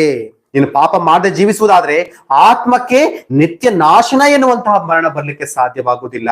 ದೇವರ ನಿತ್ಯಾಗ್ನಿ ದಂಡನೆಯಲ್ಲಿ ಯುಗ ಯುಗಗಳವರೆಗೂ ಯಾತ್ರೆ ಅನುಭವಿಸುವಂತ ಒಂದು ಮರಣ ಅನ್ನೋದು ಬರ್ಲಿಕ್ಕೆ ಸಾಧ್ಯವಾಗುವುದಿಲ್ಲ. ಇದು ಬರೋದು ಯಾವಾಗ ಅಂತ ಹೇಳಿದ್ರೆ ಮನುಷ್ಯ ಪಾಪಗಳನ್ನ ಮಾಡುವಾಗಲೇ. ಅಂದ್ರೆ ಮನುಷ್ಯನಿಗೆ ಆತ್ಮಿಕವಾದ ಮರಣದಿಂದ ಏನ್ ಬೇಕು? ರಕ್ಷಣೆ ಅನ್ನೋದು ಬೇಕು. ಅಂದ್ರೆ ಎರಡನೆಯ ಮರಣದಿಂದ ದೇವರ ದೇವರ ಒಂದು ನಿತ್ಯಾಗ್ನಿ ದಂಡನೆ ಎನ್ನುವಂತಹ ನಿತ್ಯ ನಾಶನ ಎನ್ನುವಂತಹ ಮರಣದಿಂದ ಮನುಷ್ಯನಿಗೆ ಇವತ್ತು ರಕ್ಷಣೆ ಅನ್ನೋದು ಬೇಕಾಗಿದೆ. ಕೊನೆಯದಾಗಿ ನೋಡುವುದಾದ್ರೆ ಗಲಾತ್ಯ ಪತ್ರಿಕೆ 1:4 ಓದೋಣ. ಗಲಾತ್ಯ 1:4. ಈತನು ನಮ್ಮನ್ನು ಕೆಟ್ಟದ್ದಾಗಿರುವ ಈಗಿನ ದುಷ್ಟ ಯುಗದೊಳಗಿಂದ ಬಿಡಿಸಬೇಕೆಂದು ನಮ್ಮ ತಂದೆಯಾದ ದೇವರ ಚಿತ್ತಕ್ಕೆ ಅನುಸಾರವಾಗಿ ನಮ್ಮ ಪಾಪಗಳ ದೆಸೆಯಿಂದ ತನ್ನನ್ನು ಮರಣಕ್ಕೆ ಒಪ್ಪಿಸಿದನು. ಇಲ್ಲಿ ನೋಡ್ರಿ, ಕೆಟ್ಟದ್ದಾಗಿರುವ ಈ ದುಷ್ಟ ಯುಗದಿಂದ, ಈ ದುಷ್ಟ ಲೋಕದಿಂದ ಮನುಷ್ಯನಿಗೆ ಏನ್ ಬೇಕು ಇವತ್ತು? ರಕ್ಷಣೆ ಬೇಕು. ಅದೇ ವಾಕ್ಯ ಹೇಳ್ತಿದೆ, ಕೆಟ್ಟದ್ದಾಗಿರುವ ಈ ದುಷ್ಟ ಯುಗದಿಂದ ಮನುಷ್ಯನಿಗೆ ಏನ್ ಬೇಕಾಗಿದೆ ಇವತ್ತು? ರಕ್ಷಣೆ ಬೇಕಾಗಿದೆ ಪ್ರಿಯರೇ. ಅಂದ್ರೆ ಅರ್ಥ ಏನಂದ್ರೆ, ಮನುಷ್ಯ ಈ ಕೆಟ್ಟ ಲೋಕದಲ್ಲಿ ಕೆಟ್ಟವನಾಗೆ ಜೀವಿಸ್ತಾ ಇದ್ದಾನೆ, ಪಾಪಿಯಾಗೆ ಜೀವಿಸ್ತಾ ಇದ್ದಾನೆ. ಅದನ್ನ ತಪ್ಪಿಸ್ಕೊಳ್ಳಿಕ್ಕೆ ಸಾಧ್ಯವಾಗ್ತಾ ಇಲ್ಲ. ಆದ್ರೆ ಮನುಷ್ಯ ಈ ಲೋಕಯಾತ್ರೆಯಲ್ಲಿ, ಈ ಕೆಟ್ಟ ಲೋಕದಲ್ಲಿ, ಈ ದುಷ್ಟ ಲೋಕದಲ್ಲಿ, ಈ ದುಷ್ಟ ಯುಗದಲ್ಲಿ ಪಾಪಗಳನ್ನ ಮಾಡದೆ ನೀತಿವಂತನಾಗಿ ಜೀವಿಸ್ಬೇಕು ಅಂದ್ರೆ ಅವನಿಗೇನ್ ಬೇಕು? ಈ ಕೆಟ್ಟ ಯುಗದಿಂದ ರಕ್ಷಣೆ ಅನ್ನೋದು ಬೇಕು. ಅಂದ್ರೆ ಪಾಪಕ್ಕೆ ಒಳಗಾಗದ ಹಾಗೆ ಅವನು ಜೀವಿಸ್ಬೇಕು ಅಂದ್ರೆ ರಕ್ಷಣೆ ಬೇಕು. ಈ ದುಷ್ಟ ಯುಗದ ಒಂದು ಪ್ರಭಾವ ಇವನು ನಮ್ಮ ಮೇಲೆ ಬೀಳ್ಬಾರ್ದು ಅಂತ ಹೇಳಿದ್ರೆ ನಮ್ಗೇನ್ ಬೇಕು? ರಕ್ಷಣೆ ಬೇಕು. ನಮಗೆ ರಕ್ಷಣೆ ಬೇಕು ಪ್ರಿಯರ. ಈಗ ಸೂರ್ಯನ ಕಿರಣ ಇದಾವೆ. ಸೂರ್ಯನ ಕಿರಣಗಳು ನೇರವಾಗಿ ಭೂಮಿ ಮೇಲೆ ಬೀಳ್ತಾವ? ಬೀಳಲ್ಲ. ಸೂರ್ಯನ ಕಿರಣಗಳು ನೇರವಾಗಿ ಭೂಮಿ ಮೇಲೆ ಏನಾಗ್ತದೆ? ಭೂಮಿ ಅನ್ನೋದು ಸುಟ್ಟು ಹೋಗ್ತದೆ ಅಲ್ವಾ? ಭೂಮಿಯಲ್ಲಿ ಯಾವ ಜೀವಿಯು ಜೀವಿಸಕ್ಕೆ ಸಾಧ್ಯವಾಗೋದಿಲ್ಲ ಅಂತ ಏನಾಗಿದೆ? ಭೂಮಿಯ ಮೇಲೆ ಒಂದು ಪದರ ಅನ್ನೋದು ಇದೆ. ಆ ಪದರ ಏನ್ ಮಾಡುತ್ತಂದ್ರೆ, ನೇರವಾಗಿ ಬರುವಂತಹ ಸೂರ್ಯನ ಕಿರಣಗಳು ಭೂಮಿಗೆ ಬೀಳದ ಹಾಗೆ, ಭೂಮಿಗೆ ಒಂದು ಹೆಚ್ಚು ದುಷ್ಪರಿಣಾಮ ಬೀಳದ ಇರುವಂತ ಕಿರಣಗಳನ್ನ ಮಾತ್ರ ಆ ಓಜೋನ್ ಪದರ ಏನ್ ಮಾಡುತ್ತೆ? ಭೂಮಿಗೆ ಕಳಿಸ್ಕೊಡುತ್ತೆ. ಪ್ರಭಾವ ಉಂಟು ಮಾಡುವಂತ ಕಿರಣಗಳನ್ನ ಅದು ಅಲ್ಲೇ ತಡೆಯುವಂತ ಪ್ರಯತ್ನವನ್ನ ಮಾಡುತ್ತೆ. ಇವತ್ತು ಓಜೋನ್ ಪದರ ಇರೋದ್ರಿಂದಾನೇ, ಆ ಓಜೋನ್ ಪದರ ರಕ್ಷಣೆ ಕೊಡ್ತಾ ಇರೋದ್ರಿಂದಾನೇ ನಾವು ಸೂರ್ಯನ ಒಂದು ಕಿರಣಗಳು ನಮ್ಮ ಮೇಲೆ ಕೆಟ್ಟ ಪ್ರಭಾವವನ್ನು ಬೀರ್ತಾ ಇಲ್ಲ. ಆ ಒಂದು ಸೂರ್ಯನ ಕಿರಣಗಳ ಒಂದು ಪ್ರಭಾವ ಹೆಚ್ಚಾಗಿ ನಮ್ಮ ಮೇಲೆ ಬೀಳ್ತಾ ಇಲ್ಲ. ಯಾಕಂದ್ರೆ ಓಝೋನ್ ಪದರ ಭೂಮಿಗೆ ದುಷ್ಪರಿಣಾಮ ಬೀರುವ ಸೂರ್ಯನ ಕಿರಣಗಳಿಂದ ಭೂಮಿಗೆ ಓಝೋನ್ ಪದರ ರಕ್ಷಣೆ ಕೊಡ್ತಾ ಇದೆ. ಹಾಗೆ ಈ ದುಷ್ಟ ಯುಗದಿಂದ ನಾವು ಪಾಪಕ್ಕೆ ಹೋಗದ ಹಾಗೆ, ದೇವರ ಕೋಪಕ್ಕೆ ಗುರಿಯಾಗದ ಹಾಗೆ, ದುಷ್ಟಲೋಕದ ದುಷ್ಪ್ರಭಾವಗಳು ನಮ್ಮ ಮೇಲೆ ಬೀಳದ ಹಾಗೆ, ಬಿದ್ರೂ ಕೂಡ ಅದಕ್ಕೆ ನಾವು ಒಳಗಾಗದ ಹಾಗೆ ನಾವು ಜೀವಿಸ್ಬೇಕು ಅಂದ್ರೆ ಈ ದುಷ್ಟ ಯುಗದಿಂದ ನಮ್ಗೆ ಏನ್ ಬೇಕು? ರಕ್ಷಣೆ ಅನ್ನೋದು ಬೇಕು ಪ್ರಿಯರೇ. ನಮ್ಗೆ ರಕ್ಷಣೆ ಅನ್ನೋದು ಬೇಕು. ಈಗ ನಾವು 5 ವಿಷಯಗಳನ್ನ ನಾವು ನೋಡಿಕೊಳ್ಳುವಂತ ಪ್ರಯತ್ನವನ್ನ ಮಾಡ್ತೀವಿ. ಏನು? 5 ವಿಷಯಗಳನ್ನ ನೋಡ್ಕೊಳ್ಳುವಂತ ಪ್ರಯತ್ನ ಮಾಡ್ತೀವಿ. ಮನುಷ್ಯನಿಗೆ ಇವತ್ತು ಆತ್ಮಿಕವಾಗಿ ಯಾಕೆ ರಕ್ಷಣೆ ಬೇಕು? ಇವತ್ತು ಶರೀರ ಸಂಬಂಧವಾಗಿ ರಕ್ಷಣೆಗೋಸ್ಕರ ಎಷ್ಟೆಲ್ಲಾ ಮನುಷ್ಯ ಪ್ರಯಾಸ ಪಡ್ತಿದ್ದಾನೆ. ಇವತ್ತು ಮನುಷ್ಯನ ಪ್ರಯಾಸವೆಲ್ಲವೂ ಕೂಡ ಶರೀರ ಸಂಬಂಧವಾದ ರಕ್ಷಣೆಗೋಸ್ಕರವಾಗಿಯೇ. ಆದ್ರೆ ಮನುಷ್ಯ ಆತ್ಮ ಸಂಬಂಧವಾಗಿರುವ ರಕ್ಷಣೆ ಕುರಿತಾಗಿ ಮಾತ್ರ ಮರೆತು ಹೋಗ್ತಾ ಇದ್ದಾನೆ. ಇವತ್ತು ಈ ಸಂದೇಶದ ಮೂಲಕವಾಗಿ ಇಡೀ ಬೈಬಲ್ ಸತ್ಯವೇದ ಇಡೀ ಜಗತ್ತಿಗೆ ನೇರವಾಗಿ ಹೇಳುವಂತ ಸಂದೇಶ ಏನಂದ್ರೆ, ಮನುಷ್ಯನಿಗೆ ಶರೀರ ಸಂಬಂಧವಾಗಿ ರಕ್ಷಣೆ ಎಷ್ಟು ಪ್ರಾಮುಖ್ಯವಾಗಿದೆಯೋ, ಆತ್ಮ ಸಂಬಂಧವಾಗಿ ಕೂಡ ಮನುಷ್ಯನಿಗೆ ರಕ್ಷಣೆ ಅಷ್ಟೇ ಪ್ರಾಮುಖ್ಯವಾಗಿರುವಂತದ್ದು ಎನ್ನುವಂತ ಒಂದು ಸಂದೇಶವನ್ನ ಇವತ್ತು ನಿಮ್ಮ ಮುಂದೆ ಸತ್ಯವೇದ ಇಡುವಂತ ಪ್ರಯತ್ನವನ್ನು ಮಾಡ್ತಾ ಇದೆ. ಮೊದಲನೇದಾಗಿ ಪಾಪಗಳಿಂದ ಮನುಷ್ಯನಿಗೆ ಏನ್ ಬೇಕು? ರಕ್ಷಣೆ ಅನ್ನೋದು ಬೇಕು. ಎರಡನೇದಾಗಿ ಈ ಪಾಪಗಳನ್ನು ಮಾಡೋದ್ರಿಂದ ಮನುಷ್ಯ ದೇವರ ಕೋಪಕ್ಕೆ ಗುರಿ ಆಗ್ತಿದ್ದಾನೆ. ಆ ದೇವರ ಕೋಪದಿಂದ ಮನುಷ್ಯನಿಗೆ ಏನ್ ಬೇಕು? ರಕ್ಷಣೆ ಅನ್ನೋದು ಬೇಕು. ಮೂರನೇದಾಗಿ ಸೈತಾನನು ಮನುಷ್ಯನನ್ನ ಒಂದಲ್ಲ ಒಂದು ಉರುಳಿನಲ್ಲಿ ಸಿಕ್ಕಿ ಹಾಕಿಸಿ ಅವನನ್ನ ನಾಶನ ಮಾಡ್ಬೇಕೆಂಬುದಾಗಿ ನೋಡ್ತಾ ಇದ್ದಾನೆ. ಆ ಸೈತಾನನ ಉರುಳಿನಿಂದ ಮನುಷ್ಯನಿಗೆ ಇವತ್ತು ಏನ್ ಬೇಕು? ರಕ್ಷಣೆ ಅನ್ನೋದು ಬೇಕು. ಸೈತಾನ ಉರ್ಲಿಗೆ ಸಿಕ್ಕಿ ಹಾಕಿಕೊಂಡು ಅನೇಕರು ನಿತ್ಯ ನಾಶನಕ್ಕೆ ಹೋಗ್ತಾ ಇದೆ. ಅಂದ್ರೆ 2ನೇ ಮರಣವನ್ನ ಅನುಭವಿಸಲಿಕ್ಕೆ ಸಿದ್ಧವಾಗ್ತಿದ್ದಾರೆ. ಆತ್ಮಿಕವಾದ ಮರಣಕ್ಕೆ ಹತ್ತಿರವಾಗ್ತಿದ್ದಾರೆ. ಆತ್ಮಿಕ ಮರಣಕ್ಕೆ ಗುರಿ ಆಗ್ತಾ ಇದ್ದಾರೆ. ಹಾಗಾಗಿ ಮನುಷ್ಯನಿಗೆ ಏನ್ ಬೇಕು? 2ನೇ ಮರಣದಿಂದ, ಅಂದ್ರೆ ಆತ್ಮಿಕವಾದ ಮರಣದಿಂದ ಮನುಷ್ಯನಿಗೆ ಇವತ್ತು ರಕ್ಷಣೆ ಅನ್ನೋದು ಬೇಕಾಗಿದೆ. ಕೊನೆಯದಾಗಿ ನಮ್ಮನ್ನ ನಿತ್ಯ ನಾಶನಕ್ಕೆ ಗುರಿ ಮಾಡುವಂತಹ ಈ ದುಷ್ಟ ಯುಗದಿಂದ, ಈ ದುಷ್ಟ ಲೋಕದಿಂದ ಮನುಷ್ಯನಿಗೆ ನಮ್ಗೇನ್ ಬೇಕಾಗಿದೆ? ಇವತ್ತು ರಕ್ಷಣೆ ಅನ್ನೋದು ಬೇಕಾಗಿದೆ. ಇವತ್ತು ಆತ್ಮಿಕವಾಗಿ ನಮಗೆ ಬೇಕಾಗಿರುವ 5 ರಕ್ಷಣೆಯ ಕಾರ್ಯಗಳ ಕುರಿತಾಗಿ ನಾನು ನಿಮ್ಮ ಹತ್ರ ಹಂಚಿಕೊಳ್ಳುವಂತಹ ಪ್ರಯತ್ನವನ್ನು ಮಾಡಿದ್ದೇನೆ. ದೇವರ ಚಿತ್ತವಾದ್ರೆ ಮುಂದಿನ ದಿನಗಳಲ್ಲಿ, ಅಂದ್ರೆ ಬರುವ ಭಾನುವಾರ, ಈ ರಕ್ಷಣೆಯನ್ನ ನಾವು ಹೇಗೆ ಹೊಂದ್ಕೊಳ್ಳಿಕ್ಕೆ ಸಾಧ್ಯ, ಹೇಗೆ ನಾವು ಏನನ್ನ ಮಾಡಿದ್ರೆ ಹೊಂದ್ಕೊಳ್ಳಿಕ್ಕೆ ಸಾಧ್ಯ? ನಾವು ಇವತ್ತು ಯಾವುದರ ಮೂಲಕವಾಗಿ ಈ ರಕ್ಷಣೆ ಹೊಂದ್ಕೊಳ್ಳಿಕ್ಕೆ ಪ್ರಯತ್ನ ಮಾಡ್ತಿದ್ದೇವೆ, ಅದು ಫಲಿಸೋದಿಲ್ವಾ? ನಿಜವಾದ ರಕ್ಷಣೆಯನ್ನ ನಾವು ಹೇಗೆ ಪಡ್ಕೊಳ್ಳಿಕ್ಕೆ ಸಾಧ್ಯ, ಯಾರಿಂದ ಪಡ್ಕೊಳ್ಳಿಕ್ಕೆ ಸಾಧ್ಯ ಎನ್ನುವಂತ ವಿಷಯಗಳನ್ನ ದೇವ್ರ ಚಿತ್ತವಾದ್ರೆ ನಾವು ಬರುವ ಭಾನುವಾರ ನಾವು ಇದ್ರ ಬಗ್ಗೆ ಡಿಸ್ಕಸ್ ಮಾಡುವಂತ ಪ್ರಯತ್ನ ಮಾಡೋಣ, ನಾವು ತಿಳ್ಕೊಳ್ಳುವಂತ ಪ್ರಯತ್ನವನ್ನು ಮಾಡೋಣ. ಆದ್ರೆ ಇವತ್ತು ನಾವು ಯಾವ ವಿಷಯಗಳನ್ನ ಧ್ಯಾನಿಸಿದ್ವೋ ಆತ್ಮ ಸಂಬಂಧವಾದ ಈ 5 ರಕ್ಷಣೆ ಕಾರ್ಯಗಳ ಕುರಿತಾಗಿ ನಾವು ಯೋಚನೆ ಮಾಡೋಣ. ಈ 5 ಆತ್ಮ ಸಂಬಂಧವಾದ ರಕ್ಷಣೆ ಕಾರ್ಯಗಳ ಕುರಿತಾಗಿ ಮನುಷ್ಯ ಯೋಚಿಸಲೇಬೇಕು. ಇವತ್ತು ಮನುಷ್ಯ ಅಪಾಯದ ಅಂಚಿನಲ್ಲಿದ್ದಾನೆ. ಹಾಗಾಗಿ ನಾವೆಲ್ಲರೂ ಕೂಡ ಯೋಚನೆ ಮಾಡೋಣ, ಇವತ್ತು ಆತ್ಮ ಸಂಬಂಧವಾಗಿ ನಾವು ಎಂತ ಅಪಾಯದ ಸ್ಥಿತಿಯಲ್ಲಿ ಇದ್ದೇವೆ ಅಂತ ಯೋಚನೆ ಮಾಡೋಣ. ಈ 5 ಅಪಾಯಗಳಲ್ಲೂ ಕೂಡ ಇವತ್ತು ನಾವಿದ್ದೇವೆ. ಈ 5 ಅಪಾಯಗಳಿಂದ ನಾವು ರಕ್ಷಿಸಲ್ಪಡಬೇಕು ಅಂದ್ರೆ ನಮಗೆ ರಕ್ಷಣೆ ಅನ್ನೋದು ಪ್ರಾಮುಖ್ಯವಾಗಿ ಬೇಕೇ ಬೇಕು. ಹಾಗಾಗಿ ಈ ಸಂದೇಶವನ್ನ ಕೇಳ್ತಿರುವಂತ ಯೂಟ್ಯೂಬಲ್ಲಿ ನೋಡ್ತಿರುವಂತ ನೀವುಗಳು ಕೂಡ ಬರುವ ವಾರ ತಪ್ಪದೆ ಸಂದೇಶವನ್ನು ಕೇಳುವಂತ ಪ್ರಯತ್ನ ಮಾಡಿ. ಯಾಕಂದ್ರೆ ಇದು ಪಾರ್ಟ್ 1 ಮೊದಲ ಭಾಗ. ನೀವು ಯಾವ್ದನ್ನ ರಕ್ಷಣೆ ಬೇಕು ಅಂತ ತಿಳ್ಕೊಳ್ತಾ ಇದ್ದೀರಾ? ಈ ರಕ್ಷಣೆ ಖಂಡಿತವಾಗ್ಲೂ ಬೇಕೇ ಬೇಕೆಂಬುದಾಗಿ ನಾವು ಕೇಳ್ತಿದ್ದೇವಲ್ವಾ? ಆದ್ರೆ ಈ ರಕ್ಷಣೆ ಹೇಗೆ ಪಡ್ಕೊಳ್ಬೇಕು ಅಂತ ನೀವು ತಿಳ್ಕೊಳ್ದೆ ಹೋದ್ರೆ ಈ ಮೊದಲ ಸಂದೇಶಕ್ಕೆ ಯಾವ ಅರ್ಥನೂ ಕೂಡ ಇರೋದಿಲ್ಲ ಪ್ರಿಯರೇ. ಹಾಗಾಗಿ ಬರುವ ವಾರ ತಪ್ಪದೆ ನೀವು ಈ ಸಂದೇಶವನ್ನ ಫಾಲೋ ಅಪ್ ಮಾಡುವಂತ ಪ್ರಯತ್ನವನ್ನ ಮಾಡ್ಬೇಕಂತ ನಾನು ಪ್ರೀತಿಯಿಂದ ನಿಮ್ಮಲ್ಲಿ ಕೇಳ್ಕೊಳ್ತೇನೆ. ದೇವರು ಈ ಮಾತುಗಳನ್ನ ನಮ್ಮ ಆತ್ಮೀಯ ಲಾಭಕ್ಕಾಗಿ ವಿಶೇಷವಾಗಿ ಆಶೀರ್ವಾದ ಮಾಡ್ಲಿ. ನಾವು ಕೇಳಿದ ಮಾತನ್ನು ಮತ್ತು ನಾವು ಮೆಲುಕು ಹಾಕಿಕೊಳ್ಳೋಣ. ಇವತ್ತು ನಮ್ಮ ಸ್ಥಿತಿ ಏನಾಗಿದೆ, ನಾವು ಎಂತ ಭಯಂಕರದ ಸ್ಥಿತಿಯಲ್ಲಿ ನಾವು ಇದ್ದೇವೆ, ಇವತ್ತು ಎಂತಹ ಒಂದು ಅಪಾಯದ ಅಂಚಿನ ಮನುಷ್ಯ ಇವತ್ತಿದ್ದಾನೆ ಎನ್ನುವಂತ ವಿಷಯಗಳನ್ನ ನಾವು ಮೆಲುಕು ಹಾಕಿಕೊಂಡು ನಾವೇನ್ ಮಾಡೋಣ, ರಕ್ಷಣೆಯನ್ನು ಹೊಂದಿಕೊಳ್ಳುವಂತ ಮಾರ್ಗದ ಕಡೆಗೆ ನಾವು ಪ್ರಯಾಣವನ್ನು ಮುಂದುವರಿಸೋಣ. ಅದು ಹೇಗೆ ಸಿಗುತ್ತೆ ಎನ್ನುವಂತ ವಿಷಯಗಳ ಕಡೆಗೆ ನಾವು ಗಮನ ಹರಿಸುವಂತಹ ಪ್ರಯತ್ನವನ್ನ ನಾವೆಲ್ಲರೂ ಕೂಡ ಮಾಡೋಣ ಪ್ರಿಯರೇ. ದೇವರ ಮಾತುಗಳನ್ನ ತಾನೇ ವಿಶೇಷವಾಗಿ ಆಶೀರ್ವಾದ ಮಾಡಿ ಬಲಪಡಿಸಲಿ. ಎಲ್ಲರಿಗೂ ಶಾಲೋಮ್.